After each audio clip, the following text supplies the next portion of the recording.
स्वागत है दोस्तों, मनवा की गहराइयों और उसके जुनून के बीच आपका स्वागत है मनवा का नरक में।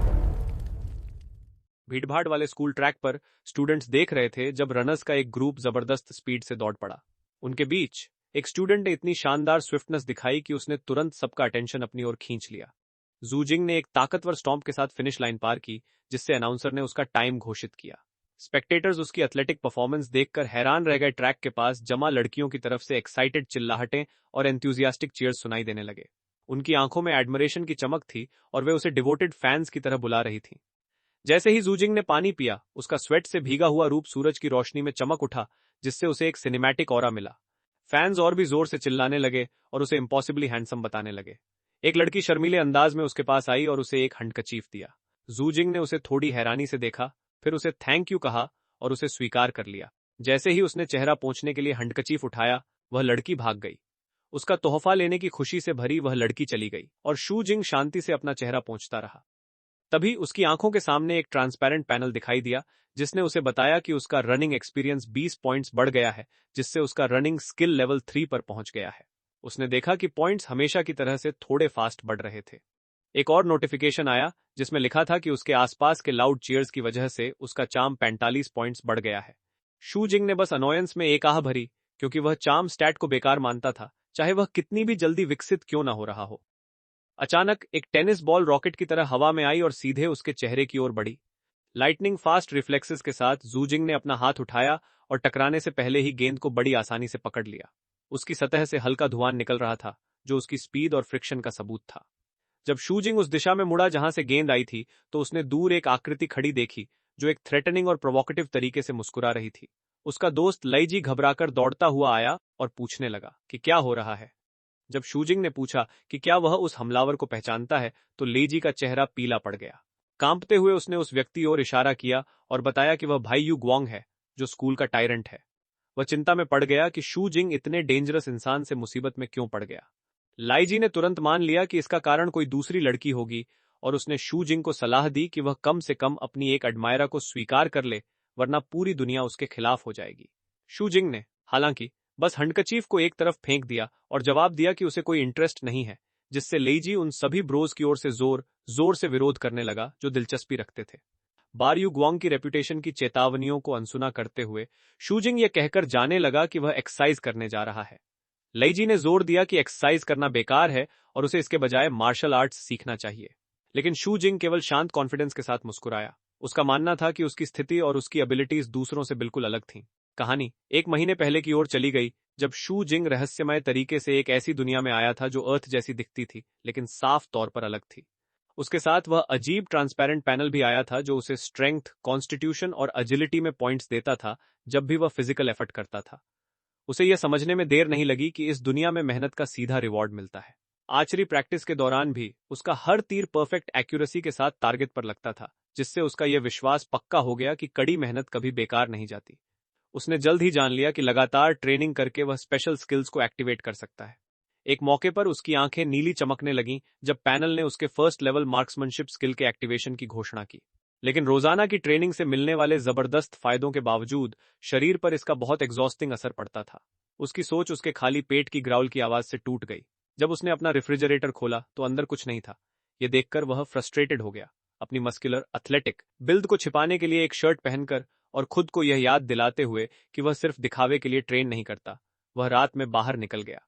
वह फिफ्थ अर्बन सर्कल की गलियों में घूमने लगा, जो बाहरी जिलों के ऊपर स्थित एक जगह थी। चलते हुए उसने उस दुनिया की रियलिटी के बारे में सोचा जहां वह आया था। कोई जितना बाहर की ओर जाता, उतनी ही पॉवर्टी और बदहाली बढ़ती जाती, और जितना कोई अंदर की ओर जाता, उतनी ही प्रॉस्पेरिटी और नोबिलिटी बढ़ती जाती। बाद में एक छोटी ग्रोसरी स्टोर में खड़े होकर शू जिंग ने इस बात पर विचार किया कि उसके पास ग्रेजुएट होने के लिए केवल आधा साल बचा है। उसने सोचा कि क्या वह इनर सर्कल्स की ओर अपना रास्ता बनाएगा या हमेशा के लिए पॉवर्टी में फंसा रहेगा। लेकिन उसकी सोच तब अचानक टूट गई जब कशियर ने बताया कि उसका सामान 200 यूनिट्स का हुआ। कीमत देखकर हैरान होकर उसने एक एक करके सामान वापस रखना शुरू कर दिया, जब तक कि उसने पूरी खरीदारी ही छोड़ नहीं दी। उसका फंड्स इसे पूरा नहीं कर पा रहा था। एक अंधेरी और शांत गली से गुजरते हुए शू जिंग जीवन की भारी लागत के बारे में शिकायतें करने लगा। यहां तक कि 5 अंडों की कीमत भी 30 यूनिट्स थी। वह बुदबुदाया कि दुनिया पूरी तरह पागल हो गई है। फिर वह अचानक रुक गया। उसका शरीर सख्त हो गया क्योंकि उसे अंधेरे में आगे कुछ महसूस हुआ। एक छोटी काली बिल्ली निकली जिसकी आंखें हल्की चमक रही थीं और उसकी पूंछ पर एक अजीब सुनहरा छल्ला रिंग लिपटा हुआ था।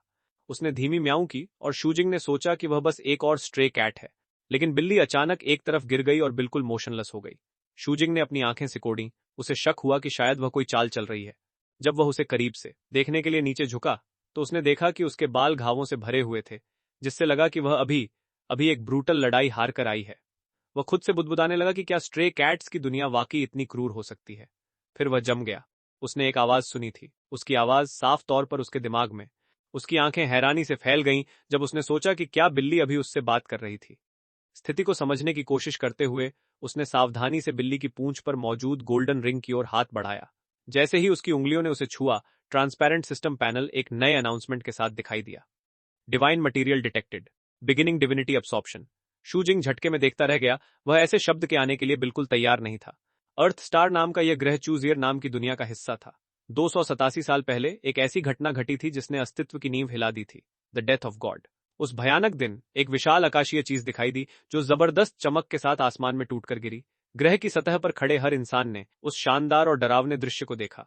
उस पल से देवता गायब हो गए और मानवता अकेली रह गई, जिसे अपनी ताकत के दम पर जीवित रहना था। घायल काली बिल्ली को गोद में लिए गली में आगे बढ़ते हुए शूजिंग ने एक खामोश वादा किया।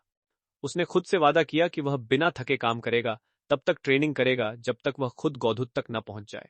जब वह अपने अपार्टमेंट लौटा तो उसने बिल्ली के सामने बिल्ली के खाने का एक कटोरा रखा। उसे हैरानी हुई जब उसने देखा कि वह बिल्ली उसे नफरत के साथ देख रही है और अपना सिर मोड़ लिया। शूजिंग को एक अजीब हंसी आई। वह दंग था कि एक स्ट्रे कैट इतनी एरोगेंट कैसे हो सकती है कि खाना ही टुकरा दे। लेकिन तभी उसे वह पल याद आया जब उसने पहली बार उसे इंसानी भाषा में बोलते सुना था। उसके मन में एक परेशान करने वाला विचार आया, क्या होगा अगर यह जीव कभी बिल्ली थी ही नहीं। शक के चलते वह रसोई की ओर भागा। बिल्ली उसे उलझन में देख रही थी और उसने बहुत स्पीड और प्रिसिजन के साथ खाना बनाना शुरू किया। हर चॉप, स्टर और सिजल के साथ सिस्टम नोटिफिकेशंस उसके सामने चमक रहे थे, उसे कुकिंग एक्सपीरियंस पॉइंट्स दे रहे थे। जब उसने आखिरकार उसके सामने स्टेक और ग्रीन पेपर्स के साथ चमकते हुए चावल की एक गरम प्लेट रखी तो उसने पूछा कि क्या वह इसे स्वीकार करेगी। इस बार बिल्ली खुद को रोक नहीं सकी। वह बड़ी खुशी के साथ डिश पर झपटी। उसकी आंखें चमक रही थीं और मुंह से लार टपक रही थी। उसे खाना खाते देख शूजिंग आत्मविश्वास से मुस्कुराया। उसकी थ्योरी सही लग रही थी। वह इंसान की तरह बोलती थी क्योंकि वह एक इंसान ही थी जो किसी तरह बिल्ली में बदल गई थी। उसकी नजर उसकी पूंछ के गोल्डन रिंग पर गई और उसने निष्कर्ष निकाला कि यही उसके बदलाव का स्रोत सॉस होगा। उसी समय सिस्टम ने घोषणा की कि डिवाइन मटेरियल अब्सॉर्प्शन पूरा हो गया है। एक नया स्किल सामने आया, ट्विन लाइफ। ये एक डिवाइन एबिलिटी थी जिसके लिए 500 डिविनिटी पॉइंट्स की जरूरत थी, जो उसने पहले ही जमा कर लिए थे। बिना किसी हिचकिचाहट के शूजिंग ने इसके एक्टिवेशन को स्वीकार कर लिया। जैसे ही उसने कॉन्फर्मेशन बटन दबाया, पैनल से सुनहरी रोशनी का एक विस्फोट हुआ। वह अपने कमरे के बीच में खड़ा रहा और सिस्टम की आवाज आई जिसने पुष्टि की कि ट्विन लाइफ स्किल सफलतापूर्वक अनलॉक हो गई है। इसका डिस्क्रिप्शन पढ़कर वह दंग रह गया। यह क्षमता उसे 2 जिंदगियां देती थी, जिसमें मौत के 7 दिनों के भीतर अपनी मर्जी से रिसरेक्शन का समय चुनने की आजादी थी। और भी अविश्वसनीय बात यह थी कि इस स्किल को दोबारा इस्तेमाल करने के लिए केवल 3 महीने का कूलडाउन चाहिए था। यह विचार उसे हैरान कर गया, जैसे उसे किसी गेम की तरह रिसरेक्शन शील्ड मिल गई हो। अगर इस स्किल का पैसिव इफेक्ट इतना असाधारण था तो वह सोचने लगा कि इसका एक्टिव इफेक्ट कैसा होगा। उसने फिर से इंटरफेस को गौर से देखा। एक्टिव स्किल अभी भी लॉक्ड थी। उसे लगा कि इसे अनलॉक करने के लिए शायद उसे और भी डिवाइन एनर्जी इकट्ठा करनी और कुर्बान करनी पड़ेगी। जब बिल्ली लालच और खुशी के साथ खाना खा रही थी, शूजिंग उसके ऊपर एक गंभीर भाव के साथ खड़ा था। उसके मन में एक ठंडा विचार आया, अगर वह बस उसकी ऊर्जा सोखता रहे तो वह और भी आगे बढ़ सकता है। लेकिन जब उसने गौर से देखा तो उसने उसके बालों के नीचे छिपे कई घावों को देखा। वे निशान उसके छोटे शरीर को ढके हुए थे और यह देखकर उसका कठोर चेहरा धीरे धीरे नरम पड़ गया। यह महसूस करते हुए कि ऐसी बुरी हालत में उसकी ऊर्जा सोखना इनहुमैन होगा, वह उसके पास बैठा और धीरे से उसके सिर को सहलाया। उसने फैसला किया कि वह डिविनिटी हासिल करने का कोई और तरीका ढूंढेगा। फिर भी वह जानता था कि वह स्थिति को पूरी तरह अनदेखा नहीं कर सकता। बिना किसी चेतावनी के उसने उसका सिर मजबूती से पकड़ा। उसकी चौंकने वाली म्याऊं कमरे में गूंजी। उसने विरोध किया, लेकिन उसने उसे छोड़ दिया। अंदरूनी जानकारी हासिल करने के बाद शूजिंग ने डिविनिटी के स्रोत के बारे में बाहरी सुराग खोजने के लिए अपार्टमेंट से बाहर निकलने का फैसला किया। साथ ही वह देखना चाहता था कि उसकी गैर मौजूदगी में बिल्ली क्या करेगी। वह बाहर निकला और सावधानी से दरवाजा बंद कर दिया। जैसे ही दरवाजे के बंद होने की आवाज आई, बिल्ली का भोला रूप गायब हो गया। अंधेरे में बैठते ही उसकी आंखें एक तेज हरी चमक के साथ तीखी हो गईं। उसे नहीं पता था कि शू जिंग कमरे के कोने में लगे कैमरा के जरिए उसे देख रहा था। दृश्य शहर के बाहरी घेरे की ओर बदल गया, जो एक गरीब इलाका था जहां से समृद्ध इनर सर्कल तक पहुंचना बहुत मुश्किल था। यहां तक कि जो लोग प्रवेश करने में सफल होते थे, उन्हें इतनी भारी फीस देनी पड़ती थी जो किसी अमीर घर को भी कंगाल कर दे। फिर भी लोगों का आना जाना कभी नहीं रुकता था। किस्मत और बेहतर जिंदगी के सपनों से प्रेरित होकर जब शू जिंग अंधेरी गलियों से गुजर रहा था, तो उसने एक छिपे हुए सच पर विचार किया जिसे ज्यादातर लोग नहीं जानते थे। ऊपर जाने का एक और रास्ता था। एक मार्शल आर्टिस्ट बनकर ताकत के साथ सारी समस्याएं सुलझ जाती हैं, और जो दरवाजे कभी बंद थे वे अपने आप खुलने लगते हैं। उसकी सोच तब रुकी जब एक विशाल आदमी हाथ में मेटल बैट लिए उसके रास्ते में आ खड़ा हुआ। उस अजनबी ने शू जिंग को उसके नाम से बुलाया। शू जिंग ने एक ठंडी बेजान नजर से जवाब दिया और शांति से पूछा कि उसे क्या चाहिए। अंधेरे से और भी लोग निकले, जिन्होंने उसके चारों ओर एक घेरा बना लिया। गंजे नेता ने आगे बढ़कर पूछा कि क्या वही वह लड़का है जिस पर बड़े भाई भाईयू ग्वांग की नजर है। उसने शू जिंग को चेतावनी दी कि आज उसका आखिरी दिन है। शू जिंग ने कोई डर नहीं दिखाया। इसके बजाय उसने बर्फ जैसी ठंडी आवाज में पूछा कि वे किस भाई की बात कर रहे हैं। नेता अपनी धमकी पूरी भी नहीं कर पाया था कि शू जिंग ने हमला कर दिया। उसका शरीर धुंधला हो गया और वह उनकी नजरों से ओझल हो गया। अगले ही पल वह विशाल आदमी हवा में उड़ता हुआ गया और मलबे के साथ दीवार से जा टकराया। वह गैंग सदमे में देखता रह गया। वे समझ ही नहीं पाए कि क्या हुआ। उनमें से किसी ने उसे प्रहार करते हुए देखा तक नहीं था। उसने उन्हें संभलने का समय नहीं दिया। एक ही पल में उसने तेज मुक्कों की बारिश कर दी। हर वार सटीक और विनाशकारी था। गली दर्द की आवाजों से भर गई क्योंकि गैंग के सदस्य एक एक करके गिरते गए। जू जिंग की आंखों में एक हल्की नीली चमक आई, जो उसके मार्क्समैनशिप स्किल का संकेत थी। इस एनहांसमेंट ने उसके फोकस और एक्यूरेसी को और तेज कर दिया, जिससे उसका हर मूवमेंट पूरी एफिशिएंसी के साथ लग रहा था। हारे हुए गैंग के सदस्य दर्द में जमीन पर तड़प रहे थे, लेकिन उनमें से एक उठने में कामयाब रहा। जैसे ही उसने शू जिंग को घूरा, उसके शरीर के चारों ओर एक हल्की नीला ऑरा चमक उठी। ये महसूस करते हुए कि शू जिंग के पास असामान्य क्षमताएं हैं, उसने ताना मारा कि ये तरकीबें उसे बचाने के लिए काफी नहीं होंगी। एक दहाड़ के साथ वह आगे बढ़ा और एक जोरदार वार किया। मार्क्समैनशिप स्किल की वजह से शू जिंग बड़ी आसानी से रास्ते से हट गया। उसकी आंखें थोड़ी फैल गईं। यह मूवमेंट साफ तौर पर मार्शल आर्ट्स था। वार चूकने के बाद हमलावर गुस्से में मुड़ा और शू जिंग को एक फुर्तीला छोकरा कहा। शू जिंग बस मुस्कुराया, हाथ आराम से जेबों में डाले हुए। यह जानकर कि भीयू ग्वांग के आदमी मार्शल आर्ट्स का अभ्यास करते हैं, उसकी दुनिया के किसी जानकार व्यक्ति को खोजने की मेहनत बच गई। एक डरावनी शांति के साथ वह कांपते हुए आदमी के करीब पहुंचा और मांग की कि वह जो कुछ भी जानता है सब बता दे, वरना अंजाम बहुत बुरा होगा। एक पल बाद शू जिंग ने वार किया। एक ही जबरदस्त प्रहार ने उसे पीछे की दीवार में धकेल दिया, जिससे पत्थर दरक गया और हवा में धूल उड़ने लगी। हमलावर जमीन पर गिर गया। बुरी तरह कांपते हुए उसने पूरी तरह सरेंडर कर दिया। जू जिंग को बड़ा भाई बुलाया और सब कुछ बताने का वादा किया। जू जिंग ने उसे नफरत से देखा। उसका सारा घमंड टूट चुका था। तुरंत ही उसे एहसास हुआ कि इतने हंगामे के बावजूद उस गुंडे को केवल वही एक मार्शल मूव आता था और कुछ नहीं। जैसे ही वह उसके ऊपर खड़ा हुआ, एक सिस्टम नोटिफिकेशन आया, कॉम्बैट स्किल एक्टिवेटेड। उसने आवश्यक शर्तें पूरी कर ली थीं। शू जिंग तुरंत समझ गया कि मार्क्समैनशिप ने केवल उसकी दृष्टि ही नहीं बढ़ाई, बल्कि उसके मुक्कों की सटीकता और ताकत भी बढ़ा दी। दूसरे शब्दों में, बाईयू ग्वांग जैसे स्तर के मार्शल आर्टिस्ट को हराना अब एक आसान काम होगा। एक ठंडी मुस्कान के साथ उसने उस आदमी से उस मुक्के, उस क्षमता की प्रकृति और वह कैसे काम करती है, इसके बारे में सवाल किए। पसीने से तरबतर उस आदमी ने समझाया कि वह तकनीक सिर्फ एक शारीरिक प्रहार नहीं थी। इसमें इंटरनल फोर्स शामिल थी, जो शरीर के हर हिस्से से ऊर्जा खींचकर एक ही झटके में बाहर छोड़ती थी। शू जिंग ने और गहराई से पूछा कि कोई ऐसी ताकत कैसे हासिल करता है और उसने ये कहां से सीखा। गुंडे ने टालने की कोशिश की, हकलाते हुए कहा कि वह केवल बुनियादी बातें ही जानता है और ज्यादा नहीं समझा सकता। उसने गिड़गिड़ाते हुए रहम की भीख मांगी।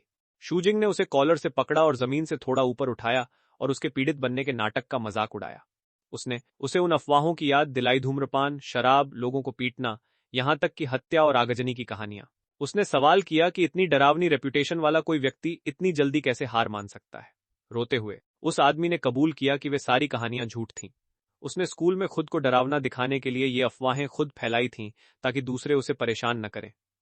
शू जिंग ने बिना किसी हिचकिचाहट के उसके चेहरे पर एक जोरदार तमाचा जड़ा।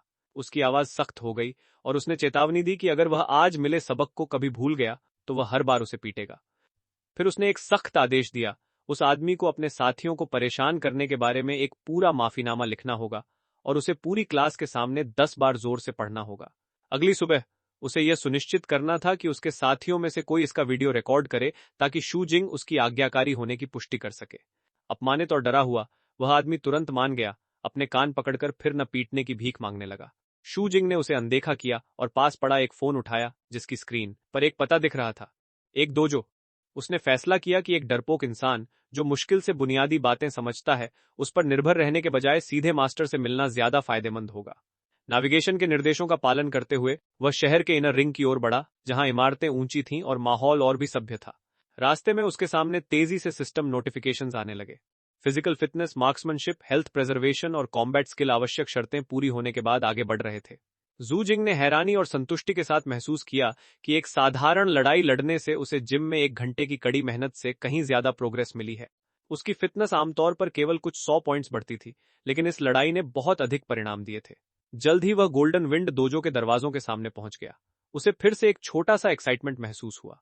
एक और स्किल जाग गई थी। अगर लड़ाइयों से इतनी तेजी से ग्रोथ मिलती है, तो उसे लगा कि शायद उसे अपनी ताकत बढ़ाने के लिए भविष्य में और भी कॉन्फ्लिक्ट्स पैदा करने की जरूरत पड़ सकती है। इस विचार ने उसे थोड़ा खुश कर दिया। अंदर वह फ्रंट डेस्क पर पहुंचा और रिसेप्शनिस्ट से कहा कि वह मिलना चाहता है। उसने तुरंत चुप रहने का इशारा किया और समझाया कि मास्टर अभी एक लेसन दे रहे हैं। शू जिंग ने उसके पार देखा और इंस्ट्रक्टर को छात्रों से भरे कमरे को संबोधित करते हुए देखा।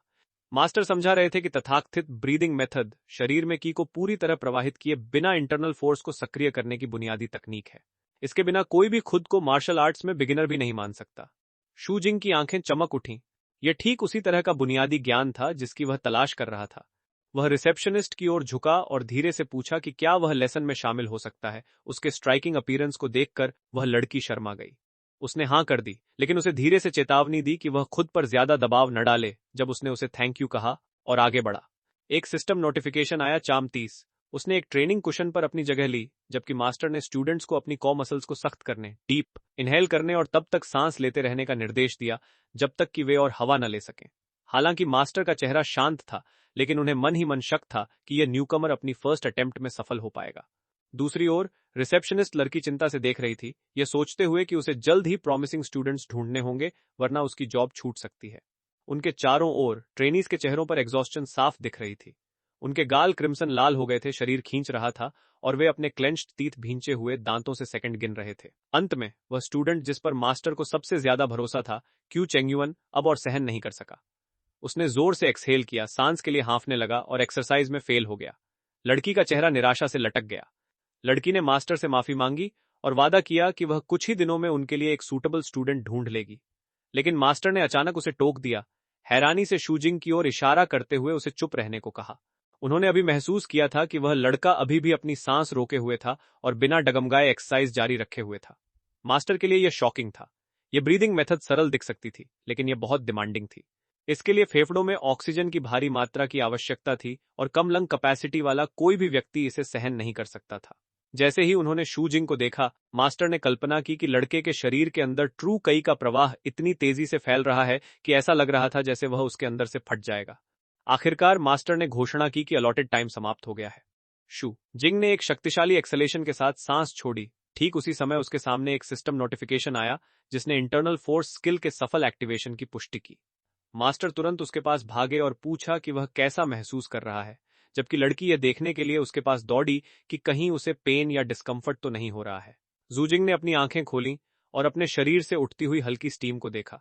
उसने शांति से जवाब दिया कि दर्द के बजाय उसे अपने हर हिस्से में एक रिफ्रेशिंग सेंसेशन महसूस हो रही है। मास्टर ने उसका नाम पूछा और उसे ऑफिशियली गोल्डन विंड डोजो में शामिल होने के लिए आमंत्रित किया।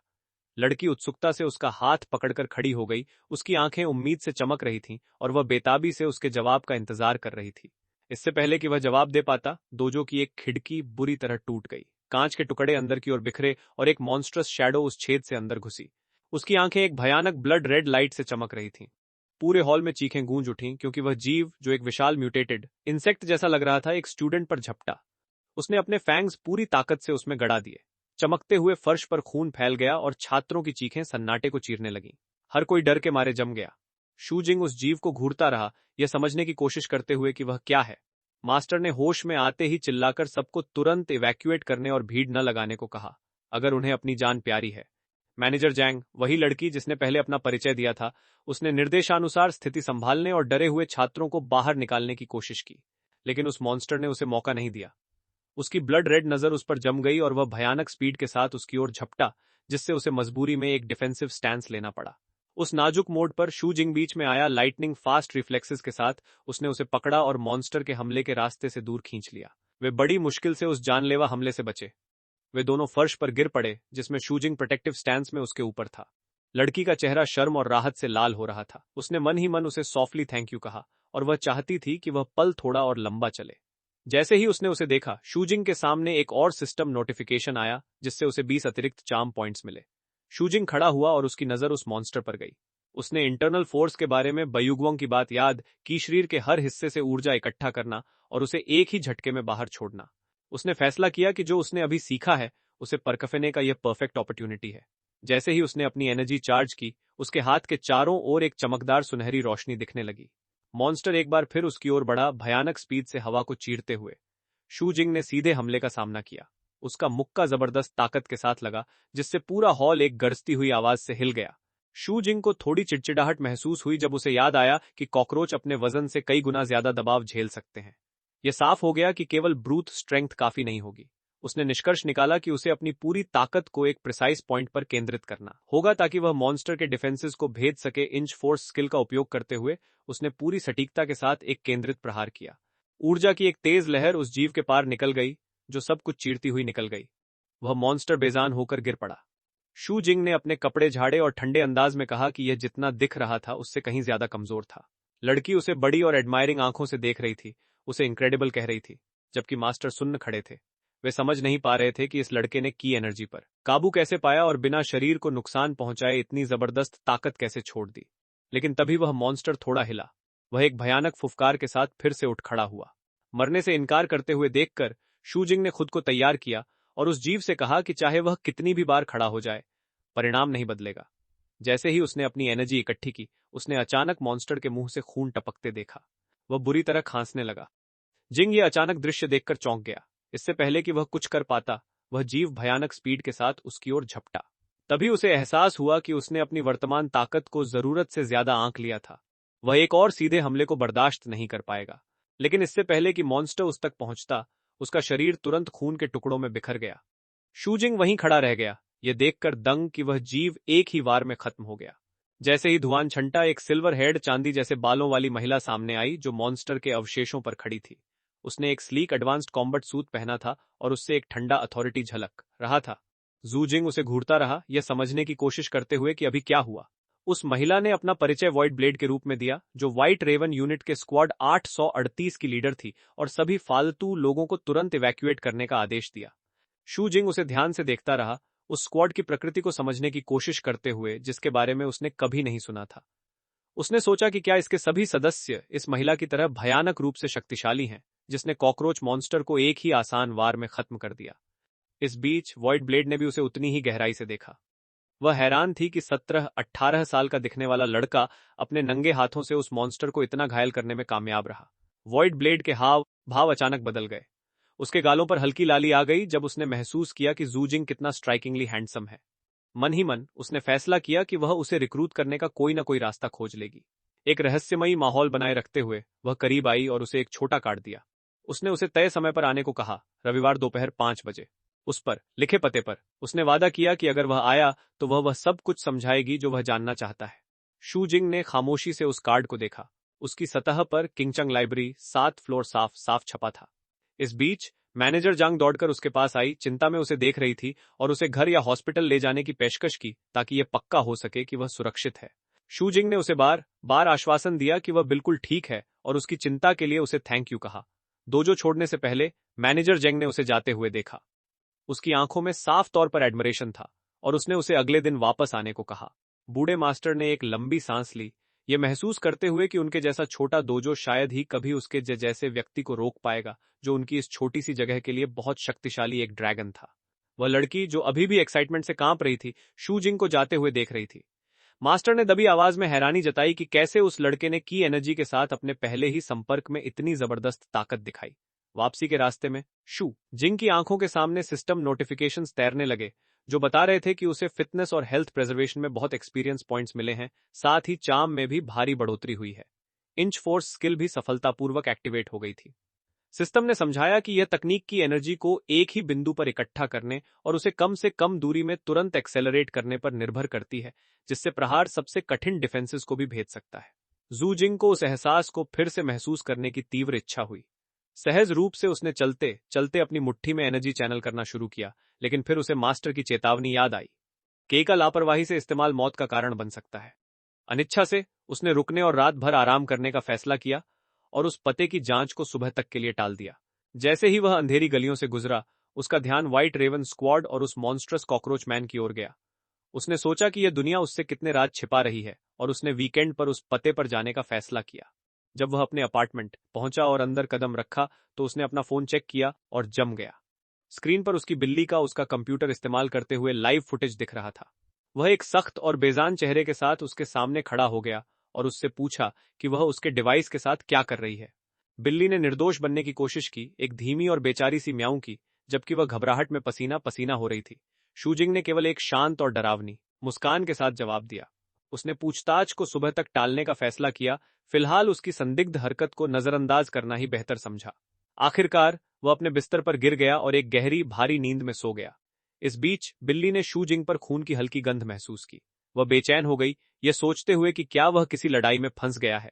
यह सोचकर उसकी आंखें गुस्से से जल उठीं। उसके मन में शूजिंग उसका चुना हुआ व्यक्ति था और उसने मन ही मन वादा किया कि वह हर उस व्यक्ति को खत्म कर देगी जिसने उस पर हाथ उठाने की हिम्मत की। बिना किसी चेतावनी के वह शूजिंग के सोते हुए शरीर पर झपटी और एक गंभीर लहजे में मांग की कि वह उसे बताए कि क्या हुआ था। इसके बाद जो हुआ वह पूरी तरह से एक शौक था, क्योंकि वह बिल्ली सीधी खड़ी हो गई और फर्राटेदार इंसानी भाषा बोलने लगी। उसने खुद का परिचय ड्रैगन सेक्ट की लीडर निंग फेंगियर के रूप में दिया और निडर होकर घोषणा की कि वह उसे चोट पहुंचाने वाले हर किसी से बदला लेगी। जूजी ने उसे हैरानी से देखा, लेकिन फिर एक पल बाद उसने बस करवट बदली, अपना संयम वापस पाया और एक टीजिंग स्मर्क के साथ उसे बताया कि वह पहले से ही जानता था कि वह इंसान है।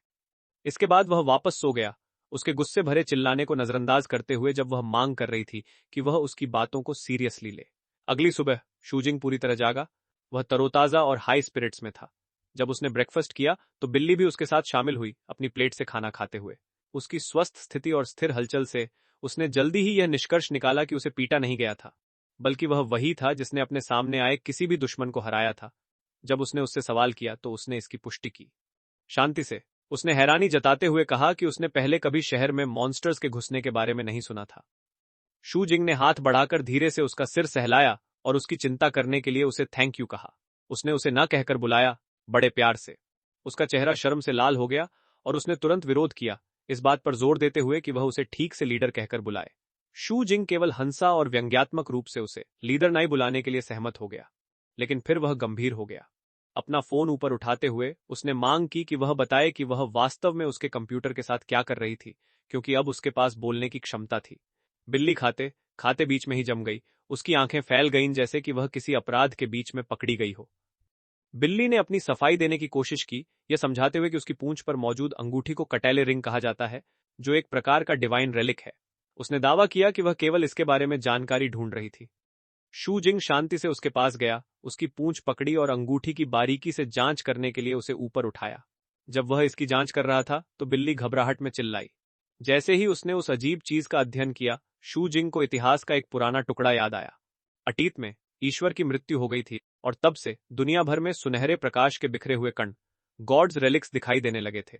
वह कहानियों में उनके बारे में सुनकर बड़ा हुआ था, कभी सच में विश्वास नहीं किया कि वे मौजूद हैं। लेकिन अब वह अपनी आंखों से एक को देख रहा था और अचानक उसे समझ में आया कि उसका सिस्टम उससे डिवाइन एनर्जी क्यों सोख पा रहा था। वह सोच समझकर उस अंगूठी को चुटकी से दबाता रहा, जबकि बिल्ली उस पर चिल्ला रही थी कि वह उसकी पूंछ को छूना बंद करे। अपनी हंसी रोकते हुए जूजिंग ने अपना गला साफ किया और पूछा कि क्या वह इंटरनेट पर इस तरह के रेलिक को इस्तेमाल करने के निर्देशों को खोज रही थी। बिल्ली, जिसे वह नहीं बुला रहा था, ने तुरंत इनकार कर दिया। उसका चेहरा अपमान से लाल हो गया। उसने जोर देकर कहा कि वह केवल इसे हटाना चाहती थी। जब उसने और दबाव डाला तो उसने आखिरकार स्वीकार किया, धीमी आवाज में, कि उसे नहीं पता कि इसे कैसे उतारा जाए। शूजिंग ने उसे एक लंबी गहरी नजर से देखा। आखिरकार नी ने अपने बारे में सच्चाई बताना शुरू किया। उसने समझाया कि वह निंग फोंग या है, जो किंचोंग सिटी के सबसे बड़े अंडरग्राउंड ग्रुप ड्रैगन सेक्ट की लीडर है। उसका संगठन कई एंटरटेनमेंट वेन्यूज को नियंत्रित करता था और विभिन्न अवैध व्यापारों में मार्शल आर्ट्स हॉल्स के साथ गुप्त रूप से सहयोग करता था। उनकी तेजी से होती तरक्की ने जलन और डर पैदा कर दिया था और आखिरकार दुश्मनों ने उसके प्राइवेट विलर पर हमला कर दिया। उस हमले के दौरान किसी ने जबरदस्ती उस पर वह डिवाइन रिंग डाल दी, जिससे वह एक बिल्ली में बदल गई। वह मुश्किल से अपनी जान बचाकर भाग पाई और जब तक वह भागी, ड्रैगन सेक्ट पर दूसरे गुट ने कब्जा कर लिया था। अब बिल्ली के रूप में फंसी हुई वह तब तक अपना शरीर वापस नहीं पा सकती जब तक अंगूठी नहीं हट जाती। उसकी आंखों में बदले की आग जल रही थी और उसने कसम खाई कि एक बार सामान्य होने के बाद वह हर उस गद्दार को व्यक्तिगत रूप से दंडित करेगी जिसने उसे धोखा दिया। शूजिंग ने पूछा कि उसकी अगली योजना क्या है, ये इशारा करते हुए कि अगर इंटरनेट पर भी कुछ उपयोगी नहीं है तो लाइब्रेरी से शायद ही कोई मदद मिले। बिल्ली आत्मविश्वास से खड़ी हुई और घोषणा की कि उसके पास पहले से ही एक योजना है। उसका विचार शूजिंग को हैरान करते हुए यह था कि वह शूजिंग ट्रेन करे, मजबूत बने और मार्शल आर्ट्स में महारत हासिल करे। उसने अपनी ताकत और उसकी मुसीबत के बीच के संबंध को लेकर उलझन में अपनी आंखें झपकाईं।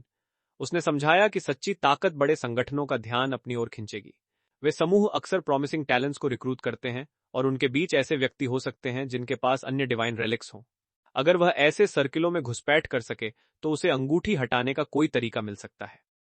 शूजिंग अजीब तरह से मुस्कुराया, यह महसूस करते हुए कि संगठनों ने पहले से ही उस पर गौर करना शुरू कर दिया है। फिर नी ने उसे शहर के सबसे अच्छे दोजो की ओर मार्गदर्शन करने की पेशकश की। उत्सुक होकर उसने पूछा कि उसका क्या मतलब है। उसने गर्व से नाम घोषित किया, हिडन ड्रैगन दोगो।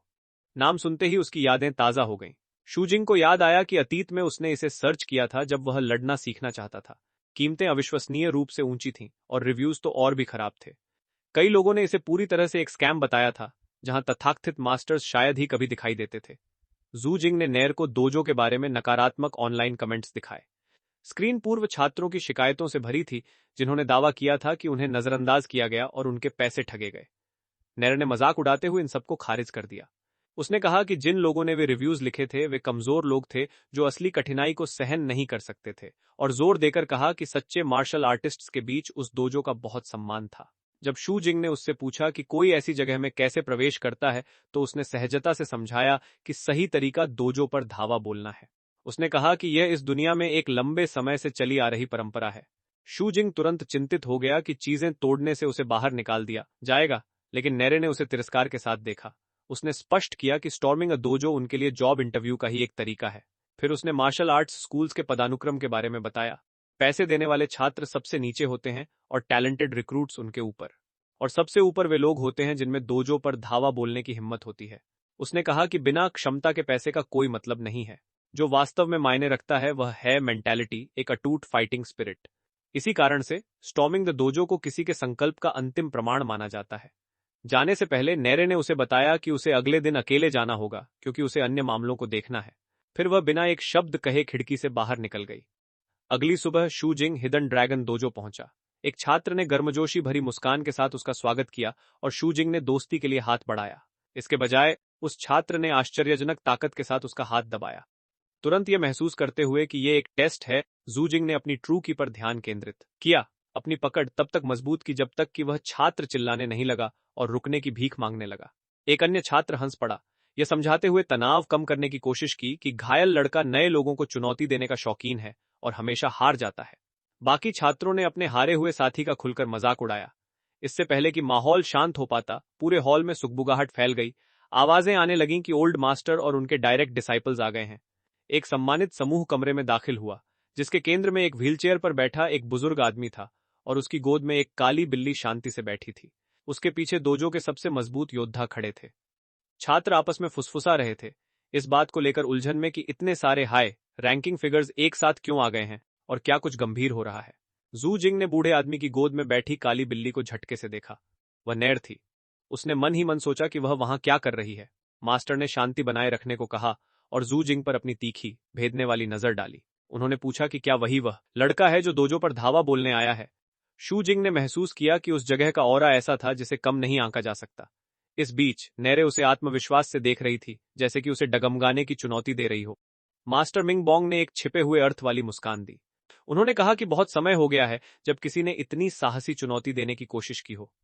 फिर उन्होंने पूछा कि क्या जूजिंग को लगता है कि वह ऐसा करने के लिए क्वालिफाइड है। एक पल के लिए जूजिंग दंग रह गया। अपने सिस्टम पैनल पर एक नजर डालने से उसे याद आया कि हालांकि उसकी फिजिकल स्टैट्स नाटकीय रूप से बढ़ गई थी, लेकिन उसकी कॉम्बैट स्किल्स अभी भी बहुत कम थीं। उसे समझ नहीं आ रहा था कि क्वालिफिकेशन के बारे में पूछे गए इस सवाल का क्या जवाब दे। मास्टर मिंग ने अचानक उनसे बिल्कुल अनपेक्षित दिशा में सवाल पूछना शुरू कर दिया। उन्होंने शू जिंग का नाम, उम्र पूछी और फिर उसके रहने की जगह, माता पिता की लिविंग और भाई बहनों के बारे में पूछताछ जारी रखी। जू जिंग खुद को उलझन में महसूस करने लगा, यह सोचते हुए कि मार्शल एबिलिटी को परखने वाला इंटरव्यू किसी बैकग्राउंड चेक या मैरिज इंटरव्यू जैसा क्यों लग रहा है। फिर अचानक वह बूढ़ा आदमी जोर जोर से हंसने लगा। उसने समझाया कि उसे यह सब जानना जरूरी था क्योंकि उसे अपने भविष्य के दामाद के बारे में और अधिक जानना था। इस बात पर नेरे का गला लगभग सदमे से रुंध गया। जजेंग और नीरे ने एक दूसरे को बिविल्डर्ड नजरों से देखा। उनमें से कोई भी पूरी तरह नहीं समझ पा रहा था कि अभी क्या हुआ है। इससे पहले कि वे ओल्ड मास्टर के इन अजीब शब्दों पर सवाल कर पाते, एक युवा लड़की आगे आई और उस ऑकवर्ड एटमॉस्फेयर को तोड़ा। उसका नाम चू शैन यिंग था। उसने उस बूढ़े आदमी को अपने ग्रैंडफादर के रूप में संबोधित किया और उन्हें मजबूती से याद दिलाया कि जू जिंग की क्वालिफिकेशंस चाहे जो भी हों, उसे पहले लड़ना तो होगा ही। जू जिंग की ओर मुड़ते हुए उसने आत्मविश्वास के साथ उसे आश्वासन दिया कि वह उस पर इजी रहेगी। जू जिंग ने बस अपना हाथ उठाया, उसे शुरू करने का सिग्नल दिया।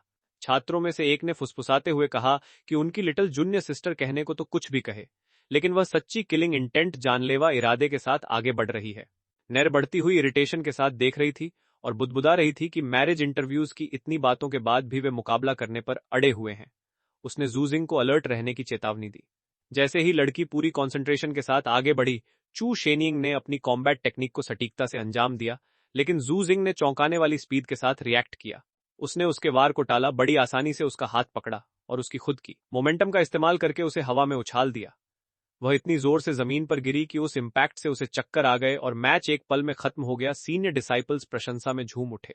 उन्होंने उसके डायनामिक विजन, फ्लॉलेस टाइमिंग और परफेक्ट पोजीशनिंग की तारीफ की और कहा कि उसकी हरकतें उन्हें अपनी जवानी की याद दिलाती हैं।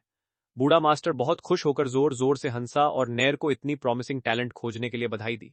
नैर को बहुत प्राइड महसूस हुआ और उसने मन ही मन स्वीकार किया कि वह उसके लिए चिंतित थी। उसी समय जू जिंग का सिस्टम एक्टिवेट हुआ, जिसने उसकी जीत की घोषणा की। क्योंकि एक कमजोर ने ताकतवर को हराया था, उसे भारी मात्रा में कॉम्बैट एक्सपीरियंस मिला, साथ ही चार्म और फिजिकल एट्रीब्यूट्स में भी बूस्ट मिला। तब बूढ़े मास्टर ने अपना अंतिम निर्णय सुनाया। चूंकि जू जिंग ने बिना किसी पिछले मार्शल आर्ट्स ट्रेनिंग के चू शेनिंग को हरा दिया था, इसलिए वह निर्विवाद रूप से डायरेक्ट डिसाइपल बनने के लिए क्वालिफाइड था। फिर से हंसते हुए बूढ़े आदमी ने पूछा कि क्या अब जू जिंग के लिए उन्हें संबोधित करने का तरीका बदलने का समय आ गया है। दोजो के छात्र जू जिंग को बधाई देने के लिए उसके चारों ओर जमा हो गए और उसे अपने 7th जूनियर ब्रदर के रूप में गर्मजोशी से स्वीकार किया। इस खुशनुमा शोर शराबे के बीच चू शेनिंग फर्श पर बैठी थी। उसने घबराते हुए शर्मा कर अपना परिचय 6th सिस्टर के रूप में दिया और स्वीकार किया कि उसने उसे कम आंका था और वादा किया कि ऐसा फिर कभी नहीं होगा। जू जेंग ने उसके मार्गदर्शन के लिए ईमानदारी से उसे थैंक यू कहा, हालांकि वह अपनी सबसे छोटी होने की स्टेटस खोने पर झुंझलाहट में बुदबुदा रही थी। तभी एक महिला जू जिंग के पास आई और उसकी एडमिशन प्रोसीजर्स पूरी करने की पेशकश की। उसने उसे यंग मास्टर जू कहकर बुलाया, जिससे वह हैरान रह गया। मास्टर ने समझाया कि डायरेक्ट डिसाइपल्स के बारे में हल्के में बात नहीं की जा सकती। आज से वह आधिकारिक तौर पर इनर सर्कल का हिस्सा है, जिससे यह टाइटल पूरी तरह से उचित है। ऑकवर्ड महसूस करते हुए जू जिंग ने पूछा कि क्या वे उसे कुछ और बुला सकते हैं। महिला ने मास्टर जिंग का सुझाव दिया और वह घबराते हुए सहमत हो गया। बाद में ब्रेक रूम में जजेंग बैठा हुआ नीर के बालों को सहला रहा था और कह रहा था कि स्टॉर्मिंग द डोजो उतना मुश्किल नहीं था जितना उसने बताया था। आखिर वह लड़की एक ही मूव में गिर गई, लेकिन बिल्ली ने तुरंत उसे सही किया और जोर देकर कहा कि चू शेनिंग वास्तव में उसकी सोच से कहीं ज्यादा ताकतवर थी। हालांकि जू जिंग के पास उल्लेखनीय फिजिकल स्ट्रेंथ थी, लेकिन वह समझ गया था कि मार्शल आर्ट्स केवल रॉ नंबर्स पर आधारित नहीं होते। मेंटल स्टेट, इंटेलिजेंस, लक और सटीक डिसीजन मेकिंग भी उतने ही निर्णायक होते हैं, जो अक्सर एक पल में जीत को हार में बदल सकते हैं। जब वह नैरे को सहला रहा था तो उसने शांत सटीकता के साथ उसके परफॉर्मेंस का विश्लेषण किया। उसने समझाया कि उसकी जीत उसके प्रतिद्वंद्वी द्वारा उसे कम आंकने का परिणाम थी। यदि चू शेनिंग अधिक सावधानी से काम करती और उसे पहला कदम उठाने के लिए मजबूर करती, तो परिणाम बिल्कुल अलग होता। जू जिंग ने इससे इनकार नहीं किया। एक सख्त चेहरे के साथ उसने स्वीकार किया कि इस बार लक ने उसका साथ दिया, जिसने यह साफ कर दिया कि उसे अपने असली एक्सपीरियंस की कमी को पूरा करने के लिए अपनी ट्रेनिंग को कितनी तीव्रता से बढ़ाने की जरूरत है। उत्सुक होकर उसने नैर से पूछा कि उसने पिछली रात कहां बिताई थी। उसने जवाब दिया कि वह डोजो में रुकी थी और ग्रैंडपर ली से जानकारी निकालने की कोशिश कर रही थी। शरारत से हंसते हुए उसने आगे कहा कि वह बूढ़ा आदमी कभी उसके दादा का रोमांटिक राइवल था और उसने लगभग उसकी दादी को चुरा ही लिया था। शू जिंग ने बूढ़े मास्टर के इस अनपेक्षित अतीत के बारे में नैर के साथ मजाक किया, लेकिन उनकी बातचीत जल्द ही एक एम्प्लॉई द्वारा रोक दी गई जो जू जिंग का नया आइडेंटिटी कार्ड देने आया था। इसने उसे दोजो में अनरिस्ट्रिक्टेड एक्सेस बेरोक टोक पहुंच दे दी, और जैसे ही उसने इसे स्वीकार किया, उसके सिस्टम ने उसे चार्म में एक और बढ़ोतरी की सूचना दी। अगले दिन जूजिंग ने खुद को ब्रूटल ट्रेनिंग में झोंक दिया। उसने घंटों तक एक गहरी हॉर्स स्टैंस बनाए रखी, पसीना उसके पूरे शरीर से बह रहा था, जबकि सिस्टम लगातार फिटनेस, इंटरनल फोर्स और हेल्थ प्रिजर्वेशन में तेजी से बढ़त की घोषणा कर रहा था। उसने एक पल के लिए भी आराम करने से मना कर दिया, खुद को बिल्कुल किनारे तक धकेल दिया, ये ठान लिया कि यह मेहनत बेकार नहीं जाएगी। आखिरकार उसकी अटूट परसिवियरेंस काम आई। उसके शरीर में ताकत की एक लहर दौड़ गई, क्योंकि उसकी इंटरनल फोर्स लेवल 3 पर पहुंच गई, और वह थकान से बुरी तरह हांफते हुए जमीन पर गिर पड़ा। बूढ़ा मास्टर उसे खामोशी से देख रहा था और अब स्पष्ट प्रशंसा के साथ आगे आया। उन्होंने ईमानदारी से घोषित किया कि शू जिंग उनके जीवन में अब तक का सबसे शक्तिशाली शिष्य है। उन्होंने वादा किया कि बहुत जल्द यह युवक हिडन ड्रैगन सॉल्ट कल्टीवेशन विधि सीखने के लिए क्वालिफाई हो जाएगा। जूजिंग की आंखों के सामने एक चमकता हुआ चाँद प्रकट हुआ, जो उसकी कैपेबिलिटीज का संतुलन दिखा रहा था। उत्साह से भरकर जू जेंग ने तुरंत वह तरीका सीखने के लिए कहा। मास्टर उसकी उत्सुकता और मार्शल आर्ट्स के प्रति उसके जुनून को देखकर चकित रह गए। बिना किसी चेतावनी के उन्होंने जू जिंग का हाथ पकड़ा और उसे न हिलने के लिए कहा। मास्टर से ट्रूकी का एक बड़ा प्रवाह शू जिंग के शरीर में गया, जिसने उसे तुरंत अभिभूत कर दिया। सच्ची हैरानी के साथ मास्टर ने जू जिंग से पूछा कि वह नियमित रूप से किस तरह के स्पोर्ट्स का अभ्यास करता है। घबराते हुए और अपना हाथ छुड़ाने की कोशिश करते हुए जूजेंग ने जवाब दिया कि वह केवल दौड़ता है और कुछ साधारण एक्सरसाइजेस करता है। मास्टर ने मजबूती से सिर हिलाते हुए उसे आश्वासन दिया कि उसका शरीर परफेक्ट कंडीशन में है और उसमें किसी भी तरह की असामान्यता के लक्षण नहीं है। अपना परीक्षण समाप्त करते हुए मास्टर ने अविश्वास में सिर हिलाया। शूजिंग की चिंताओं के विपरीत उन्होंने युवक के शरीर को एक मास्टरपीस बताया, जैसे कि किसी गॉड ने इसे अपने हाथों से तराशा हो। हर मांसपेशी, हर हड्डी, हर अंग एक डरावनी हद तक संतुलित था। बूढ़े आदमी को एहसास हुआ कि वह एक सच्चे मार्शल आर्ट्स प्रोडिजी के सामने खड़ा है। शू जिंग हालांकि सच जानता था, सिस्टम ने उसके शरीर को नया आकार दिया था, न कि उसकी अपनी किसी जन्मजात प्रतिभा ने। अभी भी उत्सुक होकर उसने तुरंत फिर से कल्टीवेशन मेथड सीखने के लिए कहा। इस बार मास्टर ने मना कर दिया। बिना किसी हिचकिचाहट के उन्होंने शू जिंग को बताया कि उसकी रात भर की अत्यधिक ट्रेनिंग ने उसे छिपी हुई इंटरनल इंजरीज से भर दिया है। उस स्थिति में कल्टीवेशन का प्रयास करना आत्महत्या से कम नहीं होगा। जूजिंग सदमे में जम गया और जल्दी से पूछा कि उसे क्या करना चाहिए। मास्टर ने उसे ब्रेक रूम जाने का आदेश दिया, यह कहते हुए कि वह जल्द ही किसी को उपचार के लिए स्लीपिंग ड्रैगन ऑइंटमेंट के साथ भेजेंगे। जूजिंग कमरे में दाखिल हुआ। कुछ क्षण बाद चू शेनिंग, जो छठी बहन थी, हल्के और आरामदायक कपड़े पहनकर और एक छोटी दवा की बोतल लिए अंदर आई। उसने घोषणा की कि वह उसकी चोटों का इलाज करने आई है। जूजिंग के चेहरे पर डर छा गया।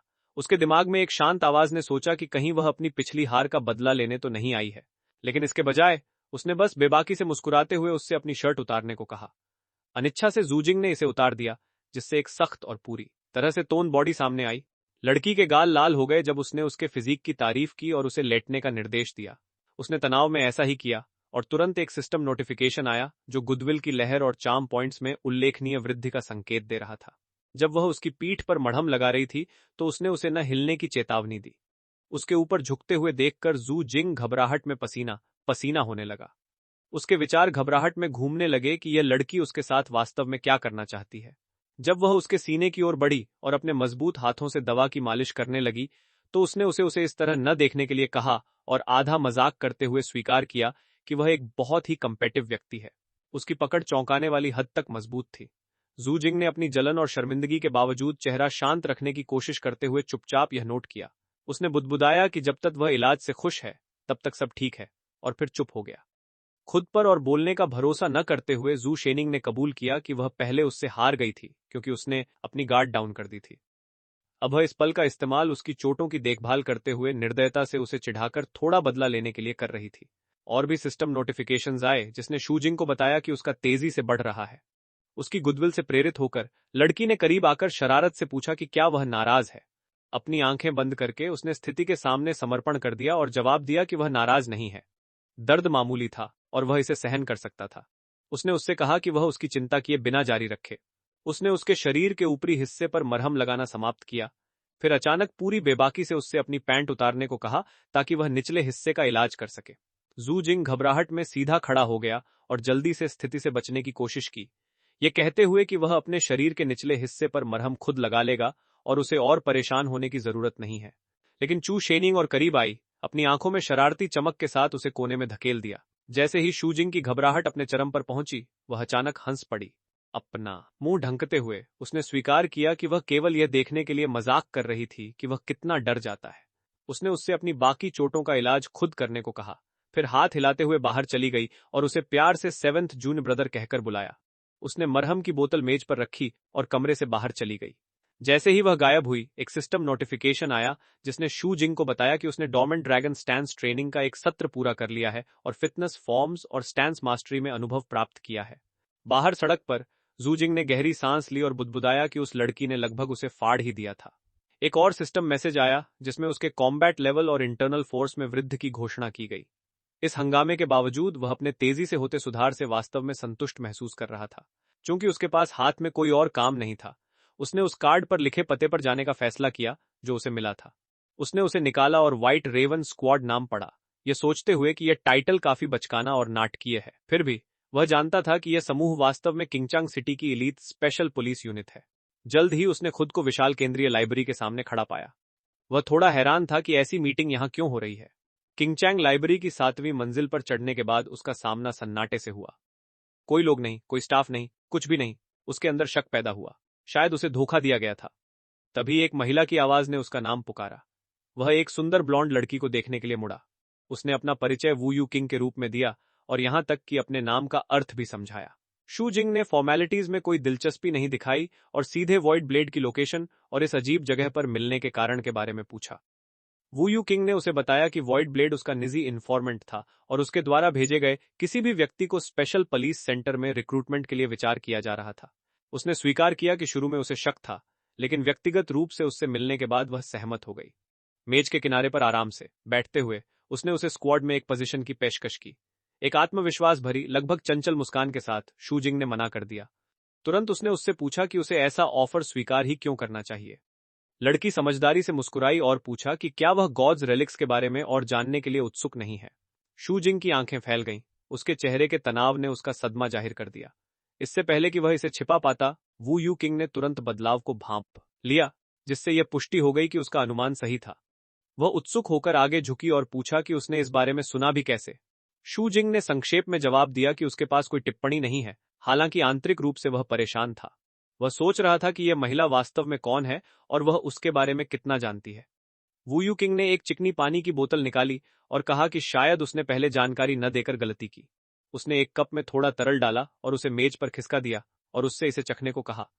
शू जिंग ने सावधानी से एक घूंट लिया। इसका स्वाद साधारण पानी जैसा ही था। उसने उसे उलझन में देखा, अनिश्चित कि वह क्या हासिल करने की कोशिश कर रही है। बिना कुछ समझाए उसने उसी बोतल से उसके कप में और पानी डाला और उसे दोबारा पीने को कहा। उसकी जिद ने उसे सतर्क कर दिया, लेकिन उसने बात मान ली। जैसे ही पानी उसकी जीभ को छुआ, उसकी आंखें पूरी तरह खुल गईं। स्वाद पूरी तरह बदल चुका था। यह मीठा था। वू यूकिंग ने एक प्राचीन इतिहास सुनाना शुरू किया जिसे अब कम ही लोग याद रखते थे। उसने कहा कि अतीत में गॉड की मृत्यु हो गई थी। उसकी मृत्यु के क्षण में उसके ओझल होते शरीर से अनगिनत प्रकाश के बिंदु बिखरे और एक अद्भुत दृश्य में पूरी दुनिया में फैल गए। उसने समझाया कि मनुष्यों ने शुरू में इन चमकते टुकड़ों को गॉड्स ब्लड कहा था। वे टुकड़े गिरे और वस्तुओं, जीवित प्राणियों और संवतः मानव कल्पना की दूरियों में समा गए। जो कुछ भी उन डिवाइन फ्रैगमेंट्स को सोख लेता था, उसे गॉड्स रेलिक के रूप में जाना जाने लगा।